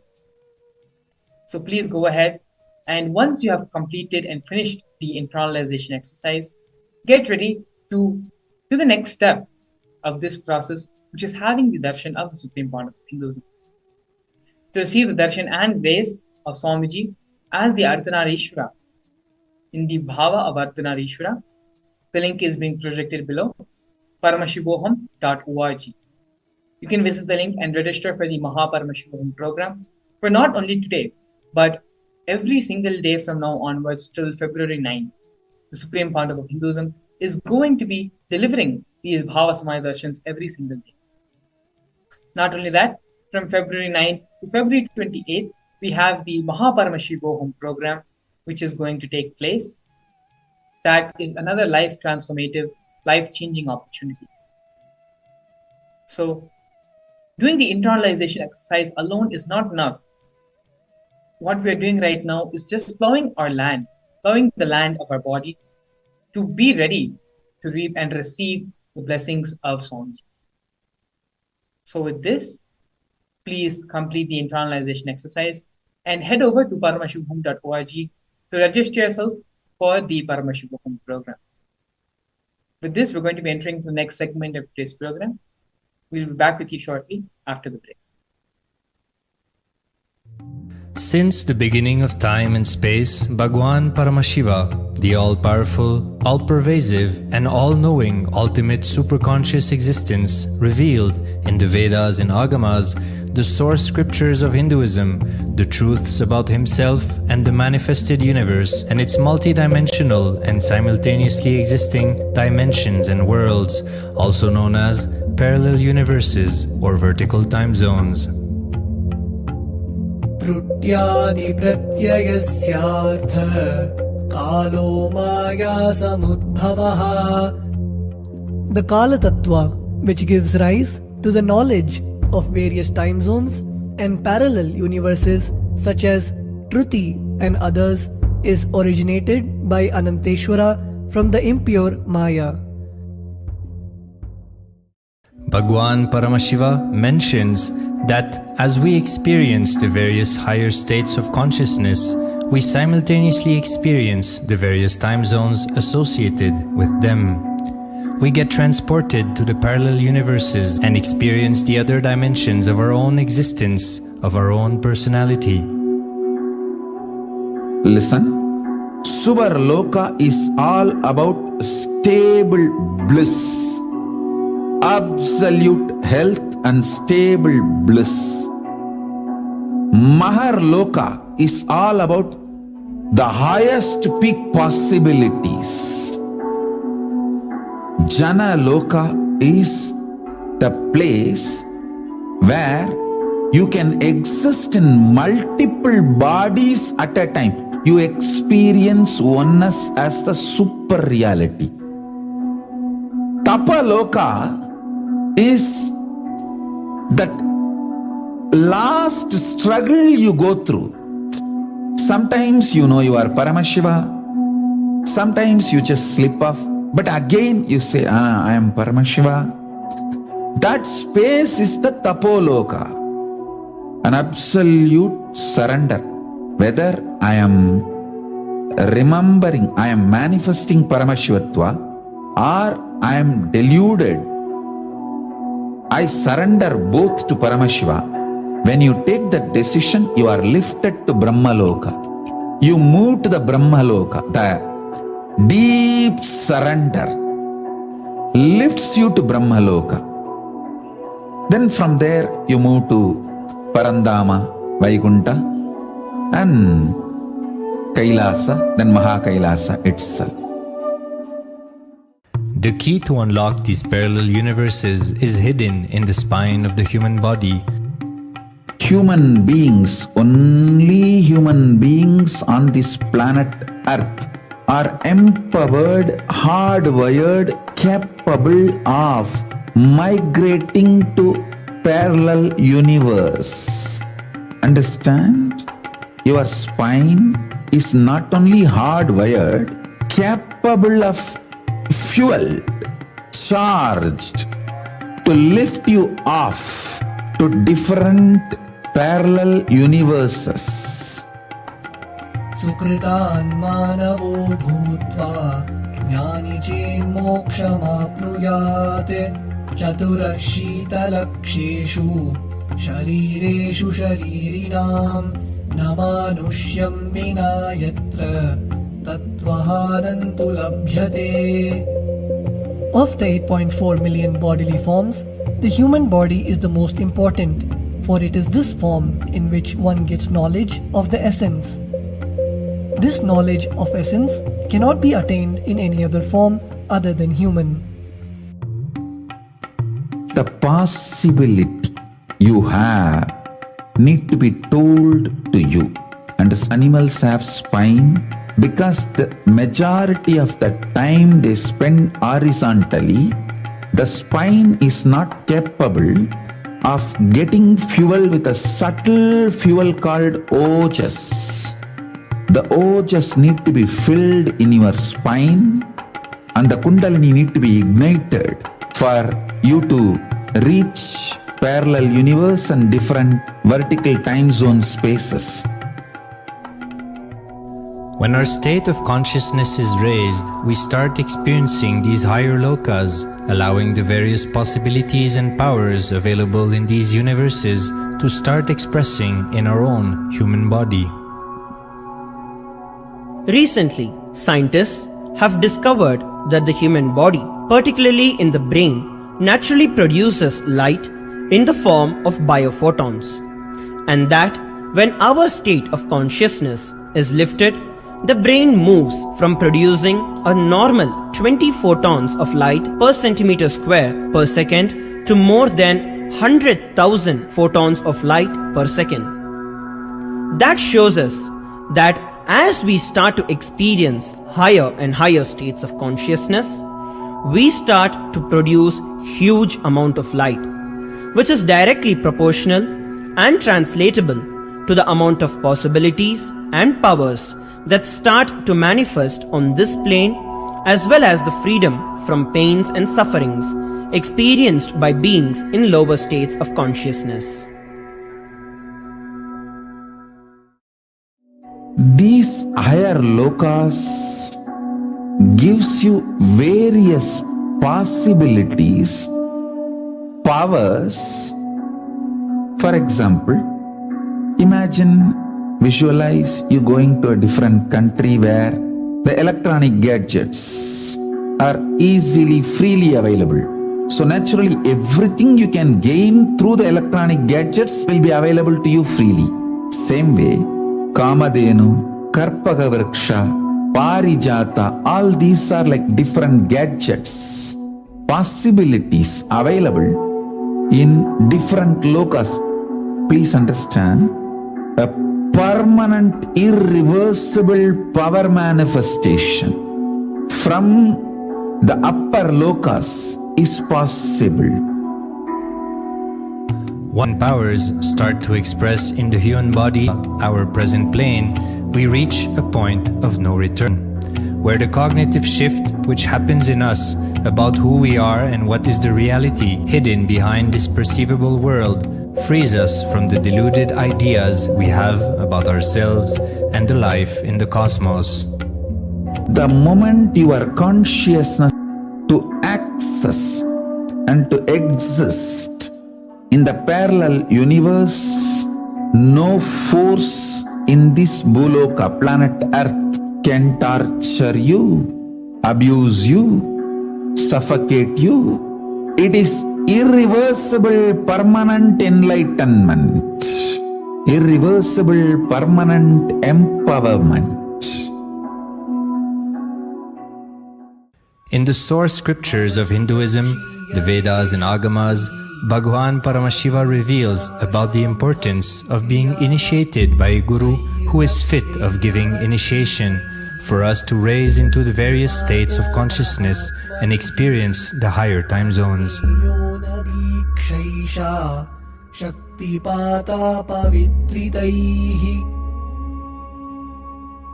The potency of Anavamala, which veils the innate and essential nature of the soul, is set into the decaying phase by this specific activity. Such specific activity is characteristically called Diksha. The intimate communion between the blessed one and the blessing one is very rare and difficult to occur. The Supreme Pontiff of Hinduism, Jagat Guru Mahasannidhanam, His Divine Holiness Bhagwan Nithyananda Paramashivam, is the 1008th incarnation of Paramashiva as per Hinduism, living amidst us today.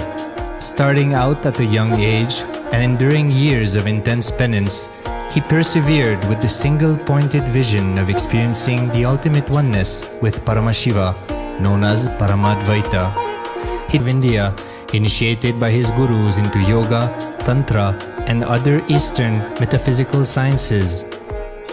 After having many profound spiritual experiences, he finally received the ultimate experience of Paramashivoham, I am Paramashiva, from his guru Ardhanareeshwara, an incarnation of Paramashiva himself in the holy town of Tiruvannamalai in South India.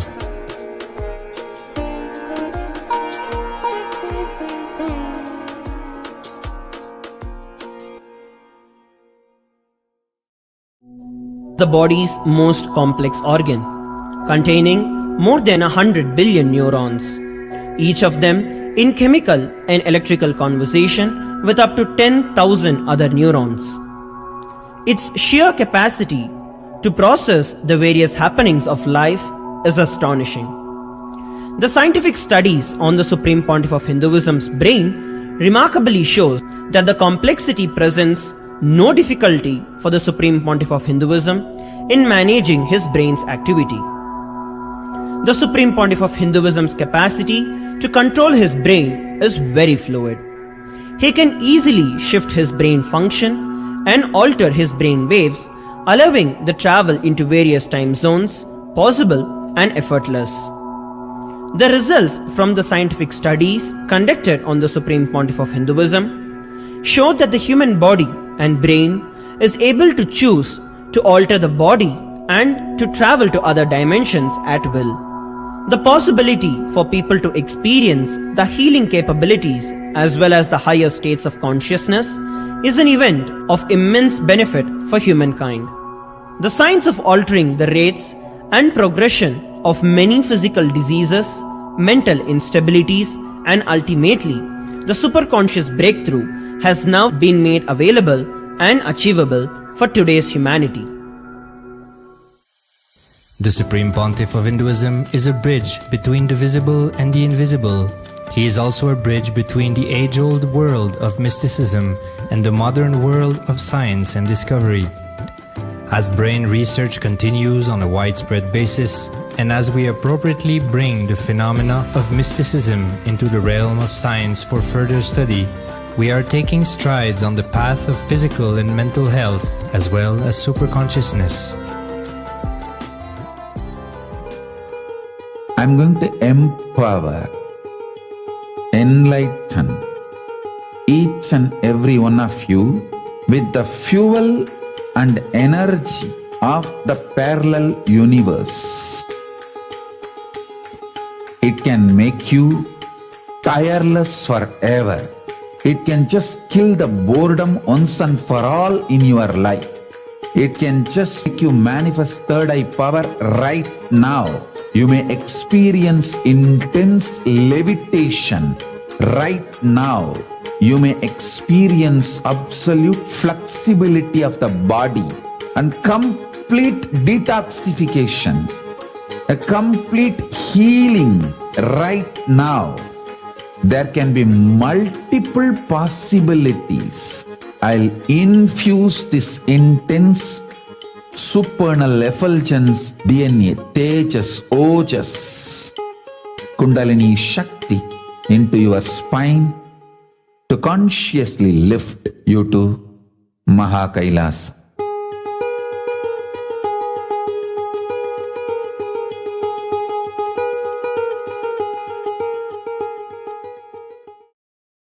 A more intelligently connected world leads to a brighter future. An enlightened humanity leads to a better world. During the Paramashivam program, we help people to discover their superhuman possibilities and help them to find and achieve the true purpose of their birth by giving them the techniques, practices, and methodologies from the Vedagamas, the original source scriptures of Hinduism. The Supreme Pontiff of Hinduism is reviving the ancient original Vedas and Agamas in all its glory, in a user-friendly way for the modern mind. The Supreme Pontiff of Hinduism is transforming human beings into divine beings, reviving, initiating, and replicating the 463 powers from the Agamas revealed by Paramashiva. The Supreme Pontiff of Hinduism is not just giving solutions for every problem man faces, but is making them irrelevant to their lives by transforming human beings into divine beings. Listen. Any argument presented by your mind, body, your present reality to establish you are not Paramashiva. You are not omniscient, omnipotent, omnipresent. Anything presented to prove you are not Paramashiva is illegitimate. Decide this. This is super determinism. Understand? Anything you declare as illegitimate will lose power over you, will die in few days, few minutes, maybe in few weeks, whatever few days it takes. It will not have power over you. Understand, this is the method for sudden enlightenment. This is the method for sudden enlightenment. It happens by the Shaktipada. Here Paramashiva is sitting to tell you all, you are Paramashiva, you are me, with Shaktipada and Shaktinipada. The Dvitiya Vijnasa Krama is an extensive and thorough yoga sequence to prepare your body to receive the experience being given by the Supreme Founder of Hinduism. Through the yoga, which is aligned as per the source scriptures laid down by Paramashiva and the Agamas, you break all the impossibility in your body and in turn break the very cognition of impossibility. The program leads you to go beyond your human frame and limiting human ideas, which prevents you from living your highest possibility. I will reach you wherever you are, whichever corner of the world you may be. I will reach you with enlightenment. Again I tell you, I am not here to prove I am God, I am here to prove you are God. Don't wait to become divine. Register now at paramashivoham.org. A more intelligent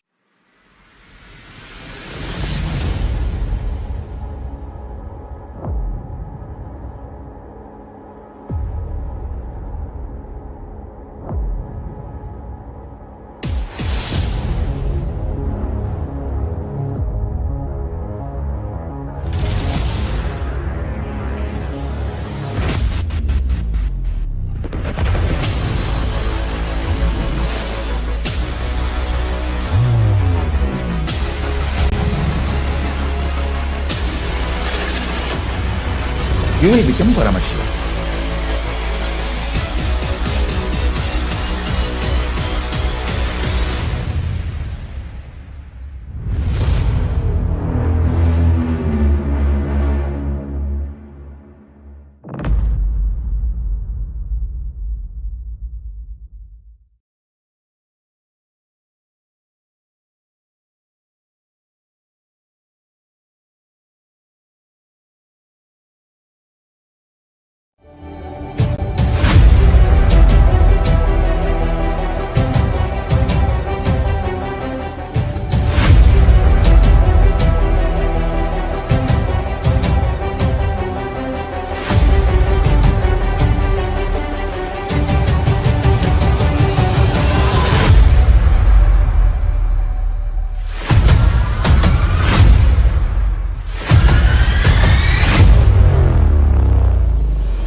Whatever I shared till now, condensing the whole thing and reviving it as experience, starting from completion, unclutching, power manifestation,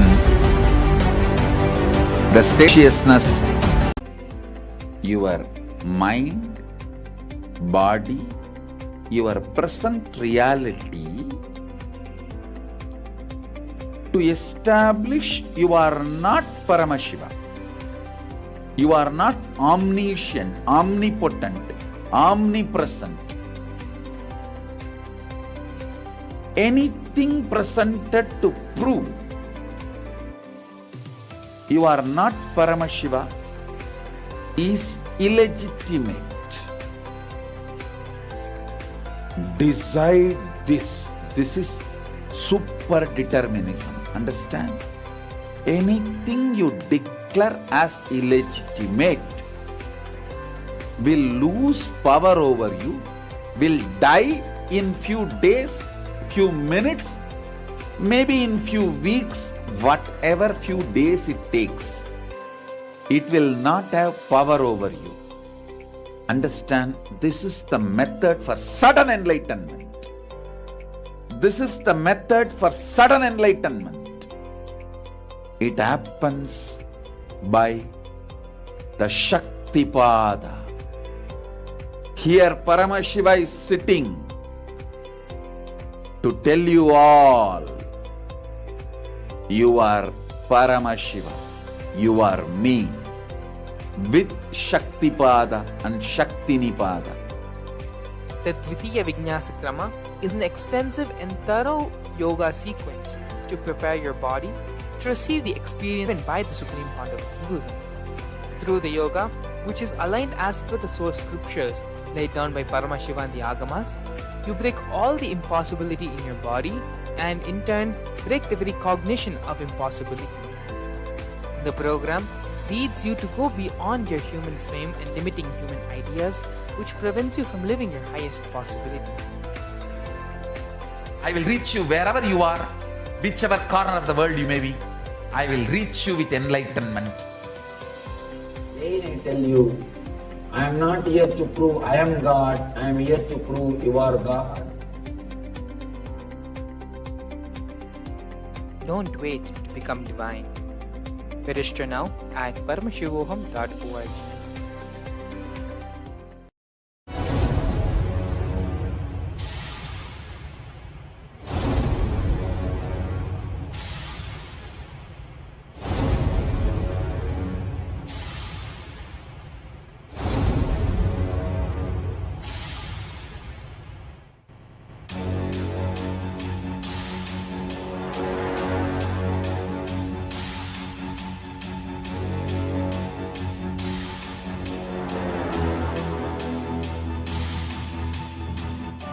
Understand?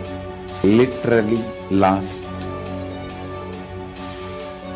39 years from the age of 5, whatever Paramashiva manifested through teaching, speaking, writing, every way, condensing the whole thing and presenting it to you all as experientially in these 21 days through this Jnana Charya, Jnana Kriya, Jnana Yoga, Jnana Jnana is Mahaparamashivoham. Lifestyle for just Paramashiva. Rituals to be just Paramashiva. Yoga for just being Paramashiva. Jnana, just Paramashiva. This Mahaparamashivoham is like literally the ultimate journey in a most safest way.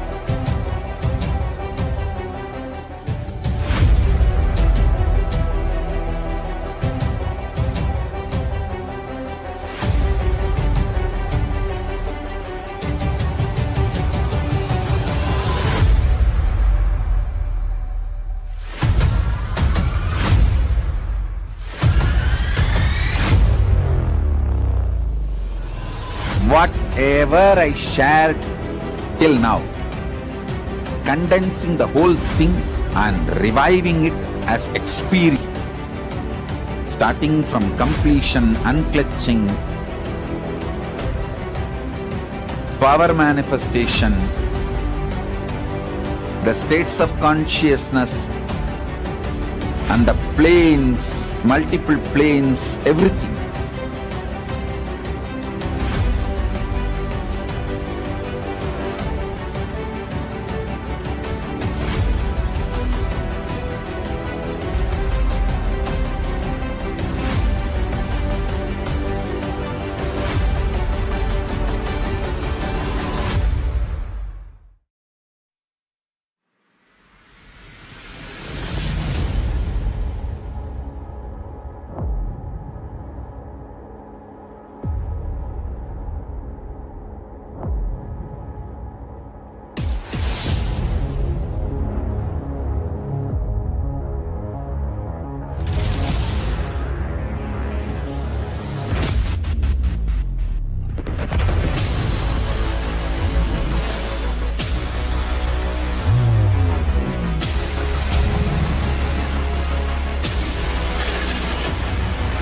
You will become Paramashivam.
A more intelligently connected world leads to a brighter future. An enlightened humanity leads to a better world. During the Paramashivam program, we help people to discover their superhuman possibilities and help them to find and achieve the true purpose of their birth by giving them the techniques, practices, and methodologies from the Vedagamas, the original source scriptures of Hinduism. The Supreme Pontiff of Hinduism, original Vedas and Agamas in all its glory, in a user-friendly way for the modern mind. The Supreme Pontiff of Hinduism is transforming human beings into divine beings, reviving, initiating, and replicating the 463 powers from the Agamas revealed by Paramashiva. The Supreme Pontiff of Hinduism is not just giving solutions for every problem man faces, but is making them irrelevant to their lives by transforming human beings into divine beings. Listen. Any argument presented by your mind, body, your present reality to establish you are not Paramashiva. You are not omniscient, omnipotent, omnipresent. Anything presented to prove you are not Paramashiva is illegitimate. Decide this. This is super determinism. Understand? Anything you declare as illegitimate will lose power over you, will die in few days, few minutes, maybe in few weeks, whatever few days it takes. It will not have power over you. Understand, this is the method for sudden enlightenment. This is the method for sudden enlightenment. It happens by the Shaktipada, Paramashiva is sitting to tell you all, you are Paramashiva, you are me, with Shaktipada and Shaktinipada.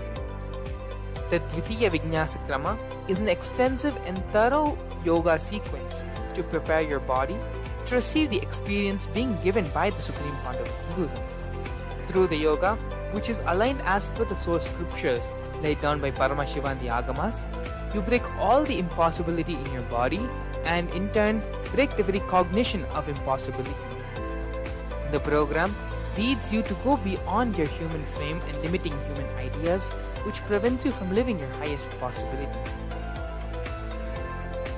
I will reach you wherever you are, whichever corner of the world you may be. I will reach you with enlightenment. Again I tell you, I am not here to prove I am God, I am here to prove you are God. Don't wait to become divine. Register now at paramashivoham.org.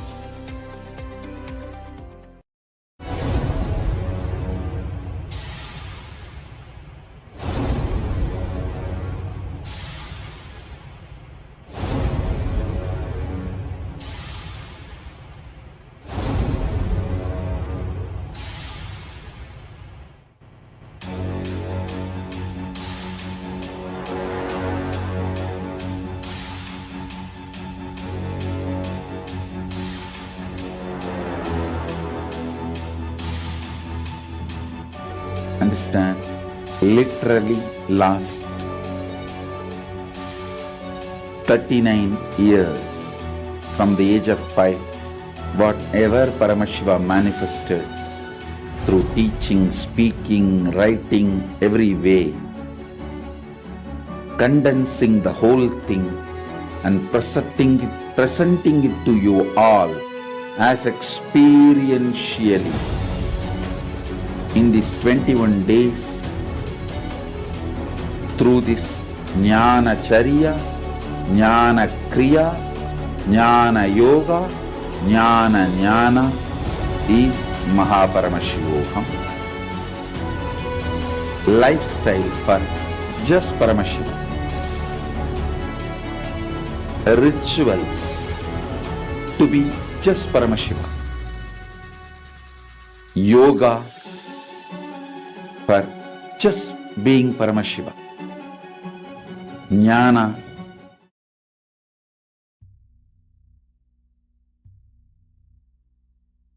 Nithyanandam Paramasukadam Kevalam Jnanamurtam Dvandvatitam Gagana Sadrisham Tattvamasyaadhilaksham Ekam Nityam Vimalamachalam Sarvadi Sakshi Bhutam Bhavaditam Triguna-rahitam Sadgurum Tam Namami.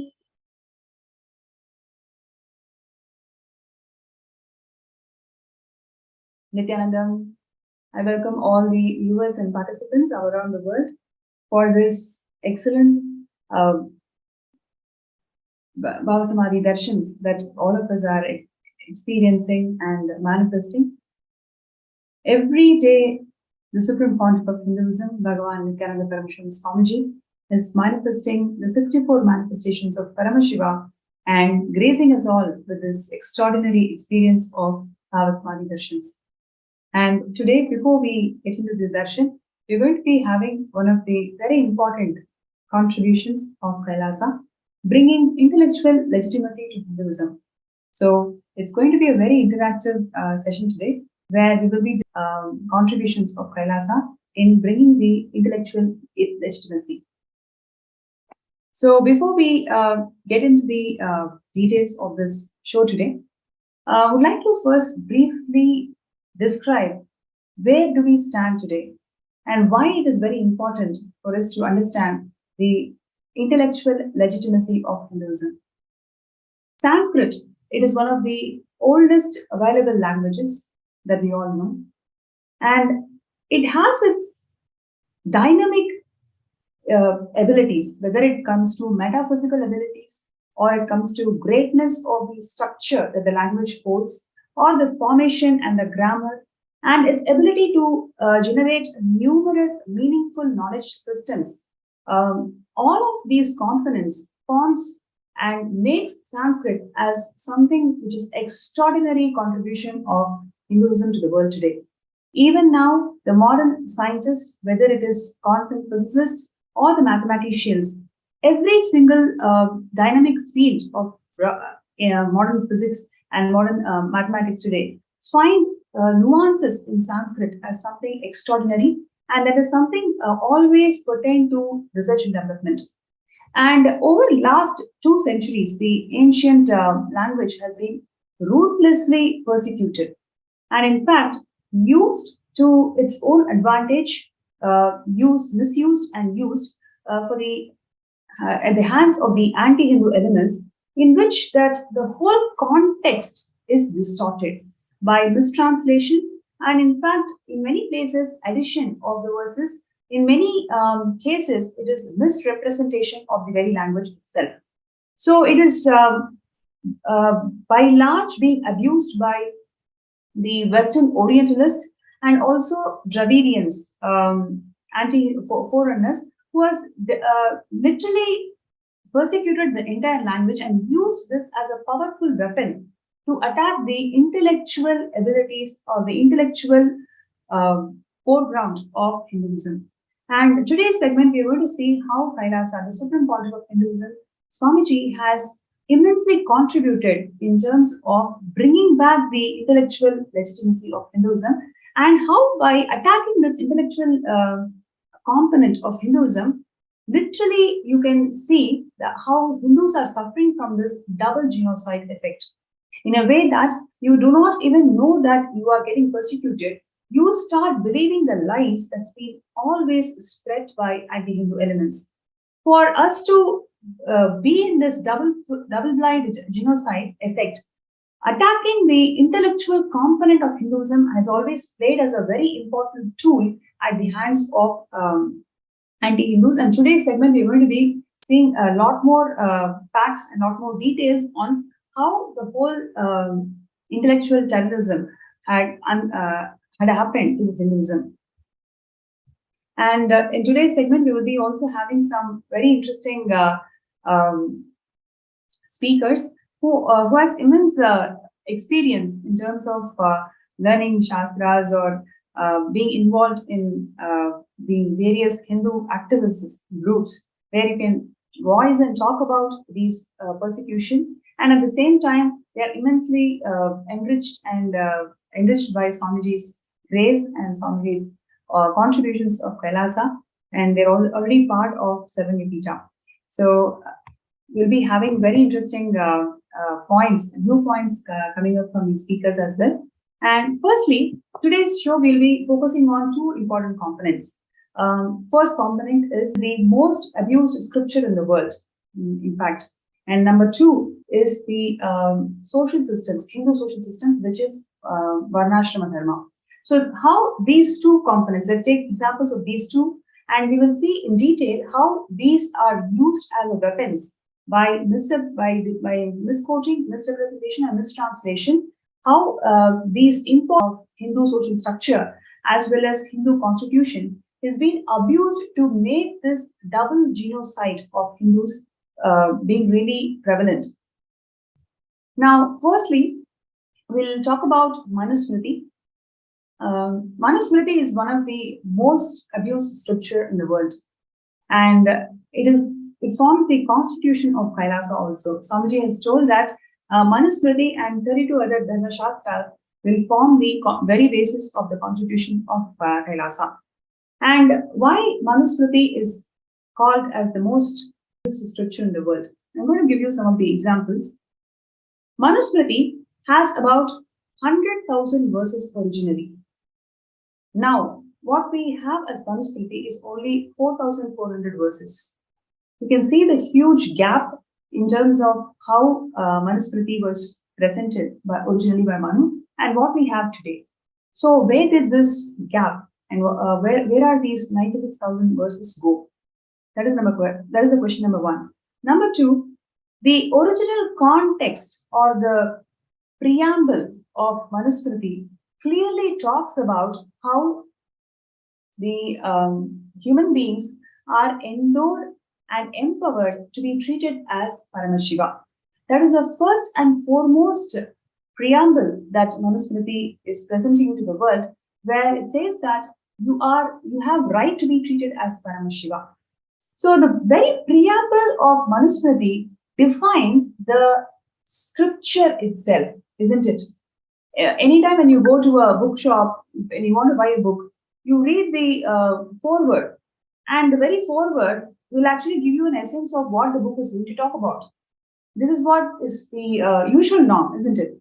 That's exactly how the Shastras also operated thousands of years before. So the very preamble of Manusmriti is clearly documenting that everybody has got the right to be treated as Paramashiva, and the very nature of this entire social system is only to empower you towards realizing that you are Paramashiva, and that is what the ecosystem's primordial duty is. So when the preamble of Manusmriti is empowering the human beings to be treated as Paramashiva, number one, and it is also defining that the entire social structure, Hindu social structure, is focused towards empowering each person to that realization. Number three, it is also giving the idea that it is living enlightenment that is the purpose of life. So all these three things are very clearly stated in the preamble of Manusmriti, so which actually sets the tone of that entire scripture. Now, if the preamble of Manusmriti is defined in this way, then how come what we know as Manusmriti today, how it is completely different? We can actually see the contrast of how we perceive Manusmriti today as, and what the preamble of Manusmriti is stated as. Today, we know Manusmriti as a scripture that actually discriminates women. We know Manusmriti as a scripture that is discriminating the lower caste people. We know Manusmriti as a scripture which denies every right that the woman has. In fact, it talks about women should be under the protection of man. From the birth till the death, she should always be under man. These are some of the violently mistranslated quotes of Manusmriti, which makes us feel that, is this for real? How come Hinduism is actually making people as slaves, especially women and the lower caste people? So we Hindus lost trust in Hindu social structure. We Hindus lost trust in the way women is treated in the society. We Hindus lost trust in the entire ecosystem that Manu had actually empowered the humanity with. That's because of this gross misrepresentation and gross mistranslation that has occurred over the last 2 centuries, which led to this destruction of the entire intellectual understanding about Hinduism. The very preamble of Manusmriti is empowering each and every human being as Paramashiva, while what we have today as the mistranslated text is completely distorted. In fact, it gives rise to a hate speech against the very sacred scripture itself. So this is how the anti-Hindu elements used every single component of Hinduism, whatever is actually strengthening, whatever is used to strengthen the ecosystems. These components were picked and chosen, and in fact used, misused, misrepresented, and mistranslated to give that hate speech, to give that double blind genocide effect in all the Hindus. So now we have, now I'm going to request all the viewers out there, you can post your comments. You can post your comments in the YouTube chat. What do you feel about this very fact that how Manusmriti is empowering the humanity with, and how it is being treated and misused today? How do you all feel about it? Because the very facts, if you just take the facts of it, you can see how both are extreme corners. But what is presented to today's Hindus is something very, very different, which makes us feel that we have been cheated for last few centuries without even giving the real understanding of what our Shastras talk about. So I request all the viewers and participants today, you can post your feedback, your comments, and how do you feel about this? in the Facebook group, and all the YouTube viewers, you can actually post that in the YouTube chat.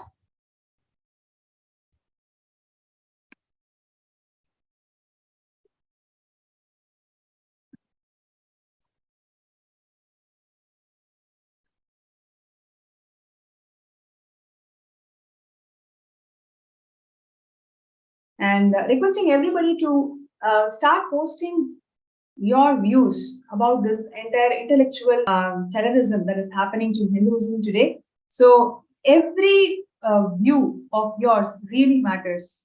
Please understand, if you are a part of Kailasa, if you're already part of Swamiji's programs, if you're already a disciple of Swamiji, then you are a Hindu activist. You are the true Hindu activist. Your voice really matters. Your view about what is happening to us today really matters.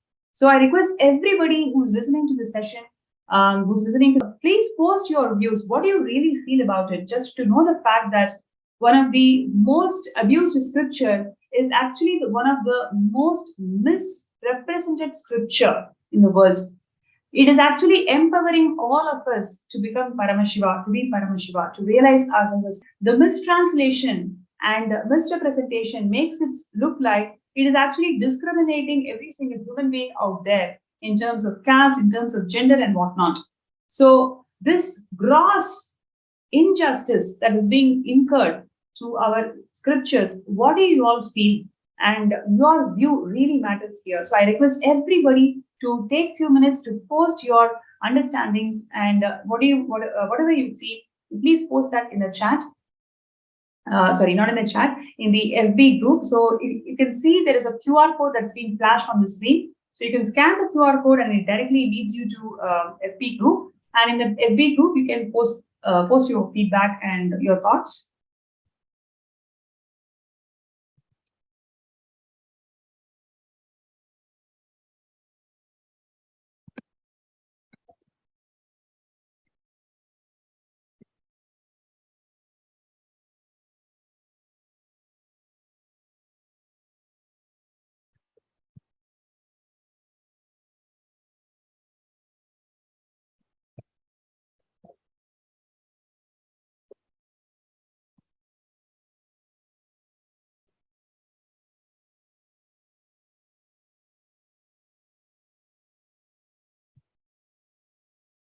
Right. So while we are, waiting for all the participants out there to post your comments and feedback, we will now get into the speakers today. So the first speaker who we have today is Shantidas Ayya, and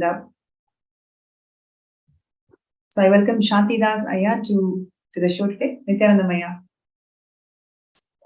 So Shantidas Ayya is working in US, and he has got immense interest and passion towards Hindu activism. He's been participating in several activities in this, and he's also contributed a lot towards collecting various scriptures and various scriptures of Hinduism. And he's one of the 7 Yajmans of Kailasa. So it's my pleasure to welcome Shantidas Ayya to the show today. Thank you. Great. Thank you so much, Ayya, for joining the show today. And I would really like to hear from you, your first-hand ideas on the topic that we are discussing today, which is intellectual terrorism that's been incurred by the anti-Hindu elements for the last 2 centuries, and how Swamiji is bringing the intellectual legitimacy for Hinduism. Yes. So we need to reflect a little bit in terms so that we better understand. So if we look at our history, we have been we were colonized mentally, if not like politically. Politically, maybe we got maybe we have some political freedom, but in the form of a democratic setup, but still we are intellectually colonized for more than 1,000 years. And if we look at the genesis of the colonization process, how it started, and then maybe what are the important points in the history. One of the key points in the history, that was the caste system that was introduced by British through. And if you look at it, in like 1870, they passed Criminal Tribals Act. and they passed that Criminal Tribals Act after 1857, the very first revolution where practically every, which was, it started with the few soldiers in the British Army, few Indian soldiers with the British Army, but it was fueled by a specific section of the society who are the landlords and the agriculture, mostly into the agriculture. Okay. Sure. That when after the 1857 mutiny, it's called Sepoy Mutiny mostly, but it's a revolution that happened where a common people, like the landlords, then the people, those who are doing farming, they participated in this 1857 mutiny. So British took an oath saying that, okay, we will destroy the society to the point that it can never come back. So they passed a law called Criminals Tribal Act. So if you look at Criminals Tribal Act, what it is essentially by a certain, they are able to group a specific set of community are by birth criminals. So what it means is that they do not have any rights in the society. So essentially, they categorized a certain section of the community are slaves. So they have no right. Essentially, if you look at untouchability today, it's essentially that section of the society. Actually, it's a very important Saya is bringing to the show today. Invariably, through Macaulay education, it is Manu Shastra which has brought this very idea of slavery in the social structure, whether it is in terms of Sudras do not have right to education, Shudras cannot enter into temples, and whatnot. What amount of lies and hate speech has been spread against Manu Shastra in today's Macaulay's textbooks and everywhere. But it is actually through this criminal, sorry, what is the act? Criminal Tribes Act. Yes, the Criminal Tribes Act. Criminal Tribes Act of 1890. According to this act, certain sections of the society were termed as criminals by birth. Can you believe this? This is actually introduced in our social structure. So what we are facing as impact of untouchability, impact of slavery, it is not because of Manu Shastra. It is actually because of anti-Hindu elements or the invaders who have spread this poison of Criminal Tribes Act, which by very word itself calls people as slaves, and they do not have rights in the sections of society. So this level of atrocity has been incurred to us in the society over the last 2 centuries. Yes. And if you look at the criminal tribes or the groups that were categorized, that India had a princely state, about 500, more than that. A large section of that princely state came from the Community Tribes Act. If a large person, like the princess, people may not know, the Ramakrishna Paramahansas, the queen is from that caste. The queen who established the temples, 7 temples, built 7 temples. She is from the criminals, under the Criminal Tribe Act. Yeah, that is what she is from.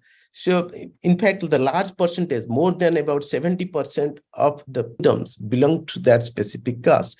So, if you look at like how in India during those time, in Hinduism, usually you do not give capital punishment. Capital punishment is very, very discouraged. So the closest form of capital punishment that you give is outcasting. So outcasting is essentially equivalent to you basically outcast them, and it was essentially this section of the people were outcasted from the society. So nobody can. They were untouchable. In fact, it was mostly like slaves in USA, the way the British or the whites brought in slavery into USA. The same thing happened there. They had no rights. They had completely separated from the society. They had a kind of they cannot even go to certain areas. As soon as they go, they'll be prosecuted. They'll be put behind bars and things like that. So if you look at it, the Dalits, today's Dalits or any communities that we talk about essentially comes from that group. And again, the second thing they did is that they tried to group the Varna and Jati into 4 different caste, hierarchical caste, which was not there. In fact, the very first time they introduced this, people fought about saying that I do not belong to this because it doesn't make any sense to me, because so essentially every community will have different, like, let's say that they do it based on some specific formula. Nobody could fit into that formula, so there was so much of chaos around it. So they force fitted that, and they tied that into the specific government schemes, so that it is enforced in every aspect of the society. That's what they did. That's the very first thing they did. Wow. And the first forward, if you look at it, what is means, if you look at Hinduism, what it is means, again, I'm trying to simplify it for the purpose of our discussion here. We are saying that everybody is an infinite expression of cosmos. Everybody is essentially infinity, right? So if we think in that terms, if we contemplate on that specific aspect of Hinduism, essentially you are talking about an infinite number of infinite possibilities. That is what is Hinduism is basically. The very first statement is you are divine and you are an infinite possible of the divine, one of the infinite possible of the divine. Now, to comprehend that that level, you need to have those nuances, a test for those nuances. You need to have, you have to be mentally developed. Your consciousness has to be developed to that level to really comprehend, enjoy, and celebrate it. Okay. So if you look at the industrial revolution or the revolutions that happened in last 1,000 years, 2,000 years, it tried to simplify everything. So basically, this will be considered as a chaos. Okay, this infinite of infinite will be considered as a chaos. So that's because they could not comprehend in their binary logic. Yes. We don't understand consciousness, we don't understand multidimensional logic, which is exactly what Swamiji is reviving, right? Like through all these programs and initiatives. And Satsang, Swamiji is bringing back that very mental setup of Hindus, which can think beyond this binary. See, one of the things that Swamiji recently shared was, there is nothing called box is a hoax, and growth is always, Swamiji shared that box is a hoax. Growth is never linear, it is only vertical. And growth is explosion and positive explosion. So this is the very mental setup of Hindus, and that is exactly what Swamiji is reviving through various programs, initiatives, and initiations, again and again bringing us that legitimacy of Hinduism, intellectual legitimacy of Hinduism. Yes, ma.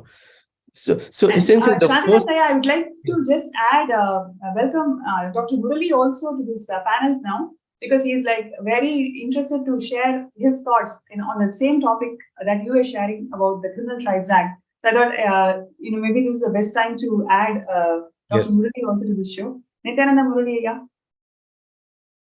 So, dear viewers, we have Dr. Murali joining us in this panel now. So he's a Hindu activist. He used to be a Hindu activist, and now he's a real Hindu activist. Been writing many articles about the Hindu persecution and how Hinduism is destroyed in society today in various portals and various online avenues. And he's also a Savangapita manifested. And he has joined in the session today, and he has lots of things to share about the topic that we are discussing now. Nithyananda. So yeah, I mean, this used to be and still is one of my a topic of great interest, because I've been writing about this for a very long time, actually, and actually. So recently, you would have heard about this portal called ChatGPT, which is an artificial intelligence search engine.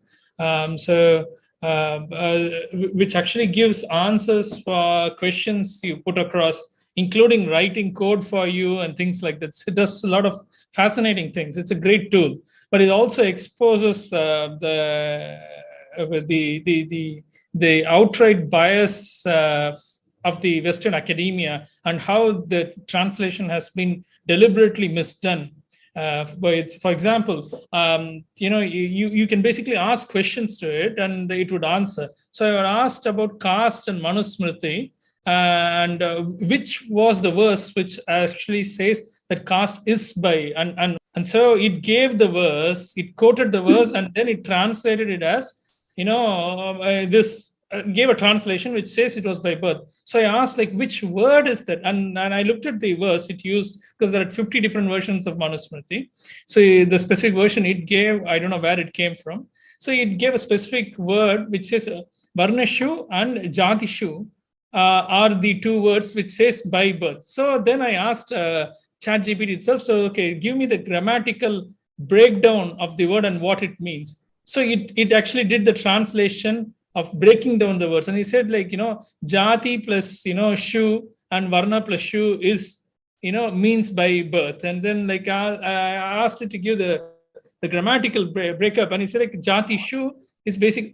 The software itself said that the artificial intelligence software itself said that it is shu is the pluralizing suffix to that word of jati and varna. So it gave that grammatical breakup as well. So, and then I asked, like, then why, it is only pluralizing. So there is no word which says, like, exactly by birth, according to your own grammatical interpretation. So how are you saying that it is actually, I have taken screenshots of it actually as well. So because I wanted to write an article on that, showing that how because this artificial intelligence has been trained by the translations and stuff published by Western academia. So basically it's not self-intelligence actually. So it's so it is basically taking all these things and then regurgitating that as if as a human or another human, like some intelligence is talking to you. And it said, like, this is the translation that has been given by scholars. So I'm just giving the same interpretation. So that is what it is. Basically exposed how Western academia and how they are doing this kind of mistranslation. I've seen similar things across the thing. In fact, they will drop words. Here, they've added words which didn't exist in the original verse in the translation better. You can even remotely say that. Shu isn't suffix to make the word. Say, for example, instead of saying jati, you want to say jatis in English, right? So it's jati shu or varna shu. In fact, many of this Manusmriti doesn't even have the word versions available. There doesn't even have the word jati at all anywhere. So only the word that exists is varna. Again, another thing is, like, it explicitly says from chapter 9, where they talk, where Manu talks about all these even classifications and what are the rules that has to be followed between the interaction between the different groups, comes from chapter 9, which starts explicitly by saying that these are the rules for the periods of exigencies, which means periods of emergencies.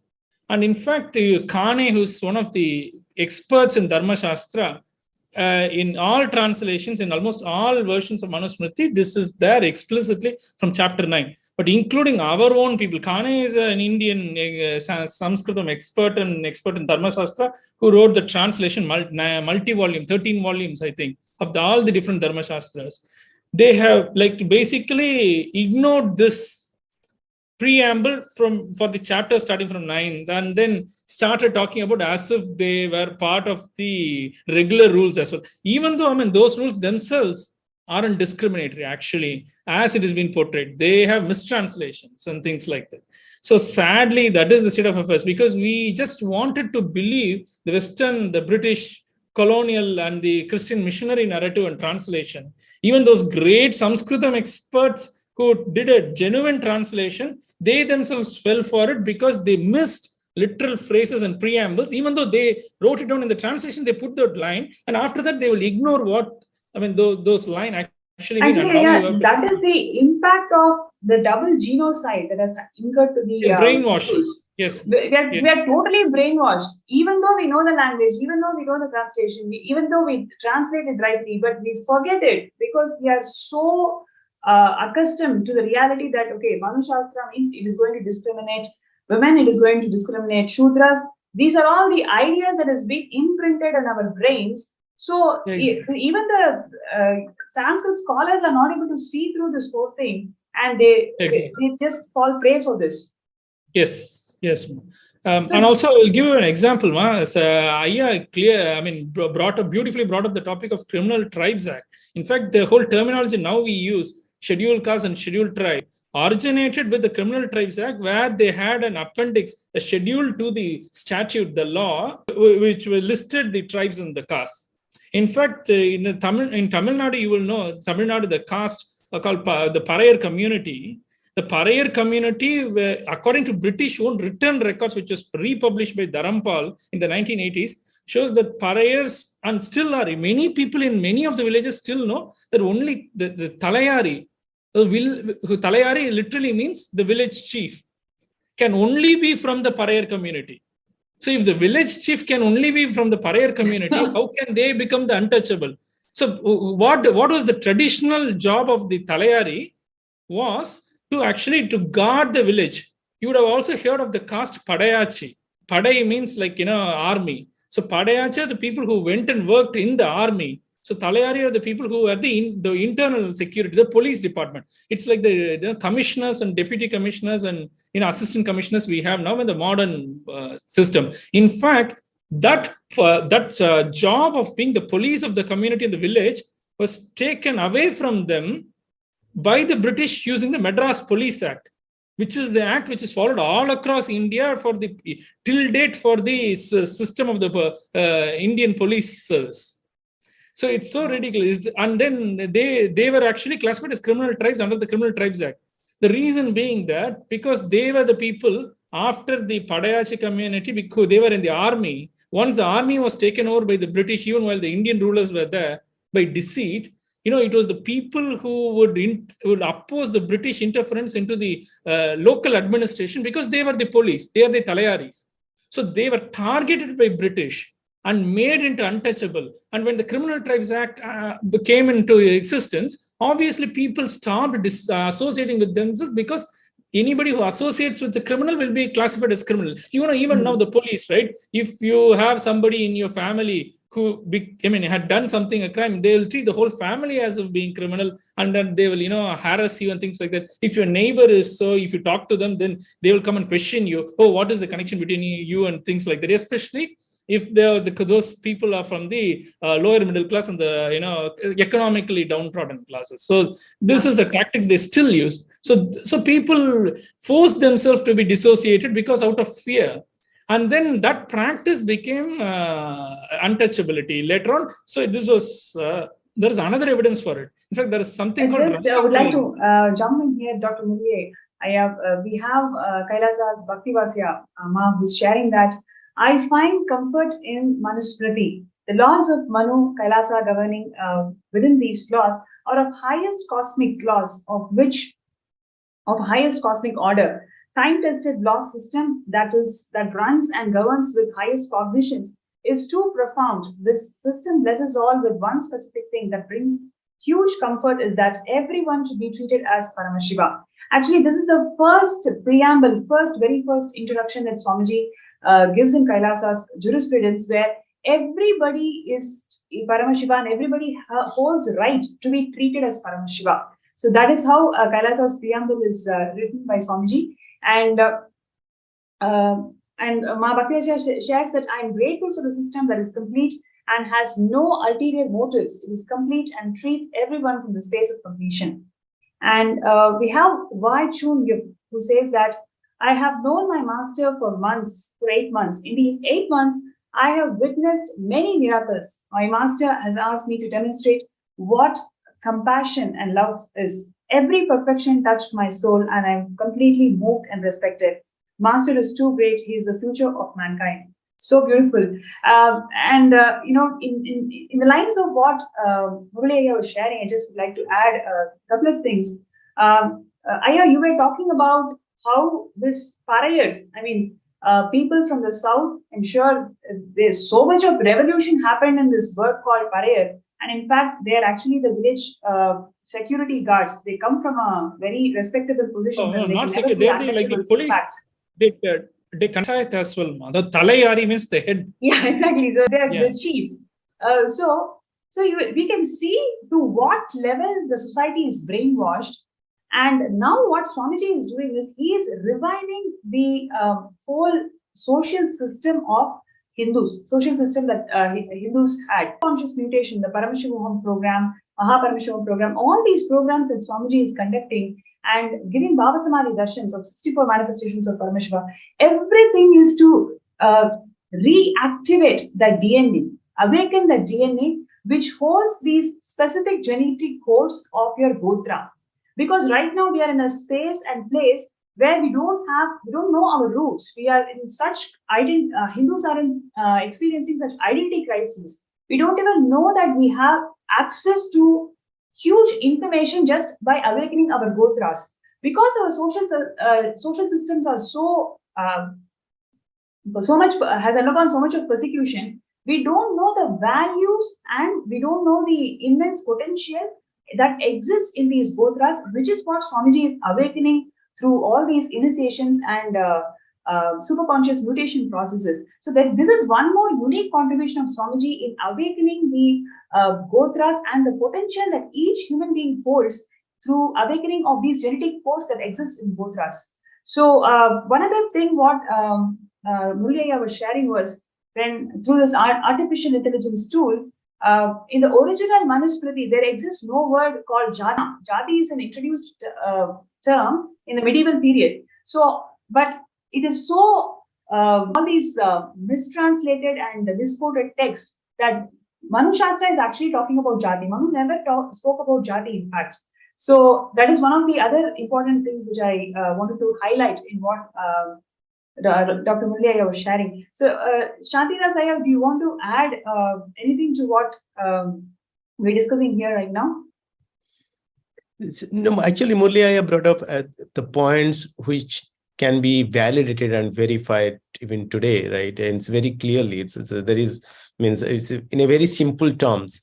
But today, what has happened is, right now, wokeism is very prevalent in the institutions. So equal opportunity versus equal outcome, right? So if we look at our Varna system, so basically the very foundation of Hinduism is to respect, not to respect, to realize that you are infinity possible and you are a distinct possibility than the person Y, right? To celebrate that, you need to have a higher level of intellectual understanding of your own existence, or the existence of the society and everything. Now, over a period of time, as industrial revolution and everything started, it dumbed down the entire system. Right now, if you look at it, because it will be considered as a chaos in an industrial world, this specific kind of society will be considered as a very chaotic society, because they do not know how to manage infinite possibilities. It will be considered as a very chaotic. So what they do is they try to dumb down everything in a very simple terms. So that way people's cognition do not go beyond those dumbed down things. Like, for example, Democrat, Republicans. Oh, person A is a Democrat, person B is a Republican. At the most, you will have a centrist. But that is, they dumb down to the point that it becomes easily digestible to the individual, to be communicated to the individual, but still you will be in the control of the narrative. Those who are generating those narratives, and based on that, they are doing their vested interest. And the same thing, if you look at today in the academia, what is happening is you have wokeism is very prevalent, which basically gives prevalence to equal outcome versus equal opportunity. So if you look at in a Hindu system, everything was based around giving equal opportunity to achieve the enlightenment at the end of the day, where, however, at the same time, optimizing your ability to produce everything, to produce and give back to the society in your context, right? So in case of equal outcome, what they will do is everything will be considered as your right, as well as it will be considered as, like, let's say that if you look at today, the society is divided into 3 different categories as far as academia is concerned: oppressor, oppressed, and another group who defines who will be categorized as oppressor or oppressed. The 3 different categories, and all the academia studies is defined along those 3 lines. Okay, so if you look at any civilization, they will look at the civilization only in those 3 lenses. Okay, all the paradigms, all the paradigms, theories, and everything has to be looked into in these three lenses. So that doesn't leave Hinduism or Hindu constructs it means that is the standard on which the civilization, enlightenment civilization is being analyzed and researched and presented back to the society. What we'll get exactly the same view that what is prevalent today in the society today. And it is being accelerated through different means. It is being propagated through different means. And whereas if you look at Hinduism, those three constructs do not fit. Neither we have oppressor, nor we consider us oppressed, nor we have a set of entitled people who are defining who is oppressor versus oppressed. It's, if you look at in the Hindu society, it's a Shraddha-based society. I have certain Shraddhas. Based on that, I give somebody a certain level of respect and reverence. It's a reverence-based education system. I give reverence, and in the process of getting reverence, certain changes that happens in me, and I get I enjoy that entire process and get closer to the process, the state of enlightenment. But that specific construct cannot be understood, analyzed, and reflected back to the society if you are analyzing it from a construct of oppressor, oppressed, and entitlement. It cannot be. And that's where we are at today.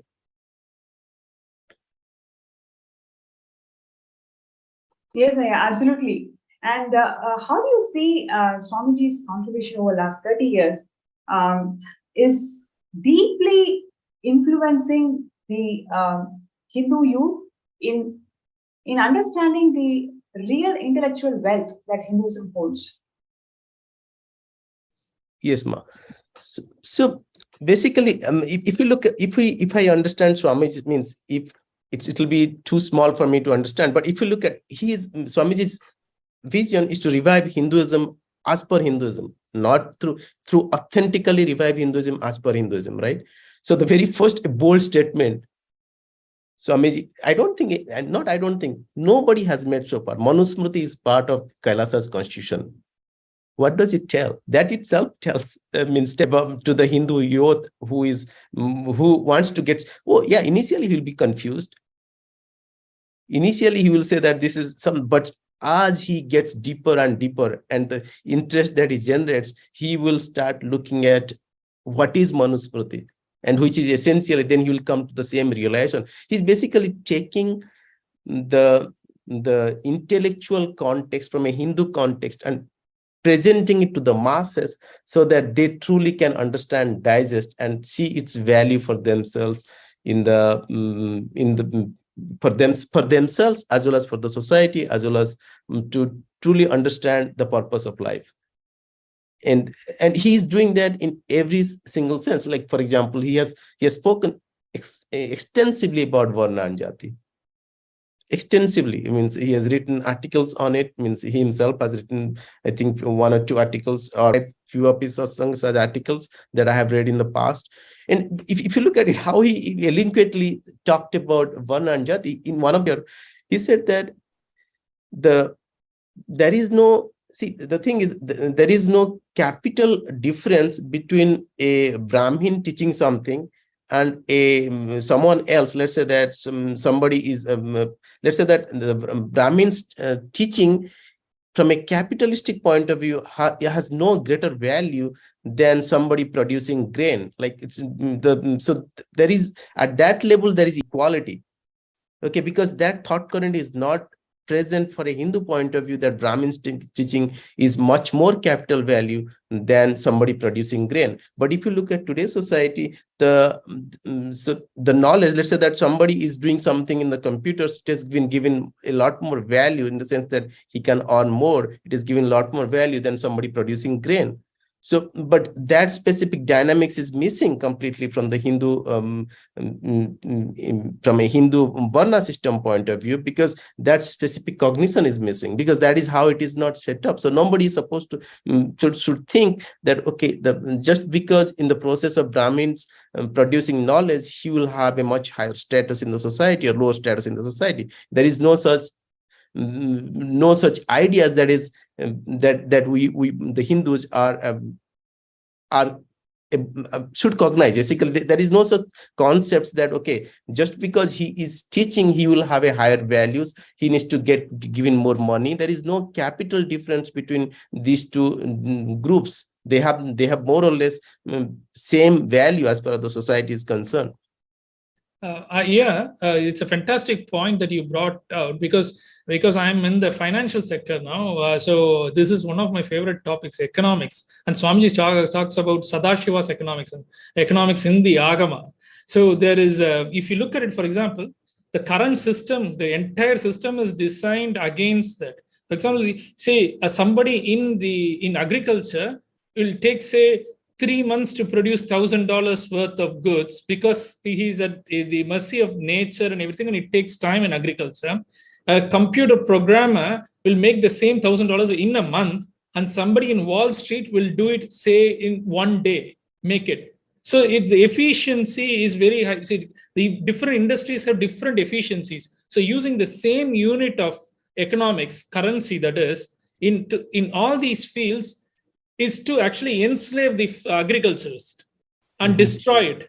So because, so that is why in Agama Swamiji says, essential things like food produce, agricultural produce, and education and healthcare things is all by banter system, or it is taken care of by the community. For example, those days, if you look at it, the Vaidya, that is the community, the village, the doctor would actually have, like Swamiji has mentioned this, like will have a share coming to them from the entire portion of the entire village agricultural produce for whatever that family and he needs to survive. So he will be taken care of. So he will always take care of the village's health instead of taking care of them once they fall ill, so that it produces income for him, right?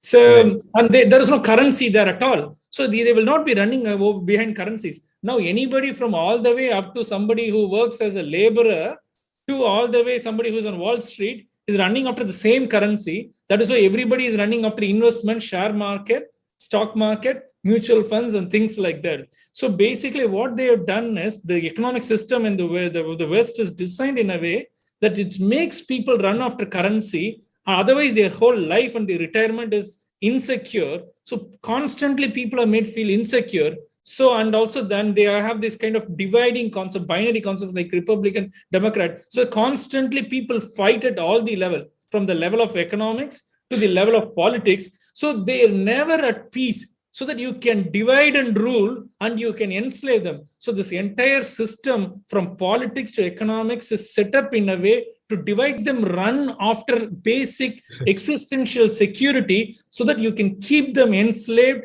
and keep them, dominate them and keep them divided. So they will fight amongst them. So like, for example, yesterday Swamiji talked about how Tamil people have been made to fight amongst themselves, because by putting them into two different camps, one for the container, which is the language, and another for the content, which is for the culture and civilization. And these two people are fighting. We are fighting amongst ourselves. I'm from a Tamil community. We are fighting amongst ourselves and we are killing ourselves. So in the US, it's even worse. Democrats and, the left and right, the left side of your body and the right side of your body is like literally cutting yourself off. I can't even go and look at the comments on a financial website like investing.com. All the time, Democrats and Republicans are literally killing each other off verbally. I really avoid going below. I stopped reading regular news and I never go to regular news sites or anything. Even financial sites, you cannot look at them. Investing.com, what is that for, there for Democrats and Republicans to come and fight? And they like literally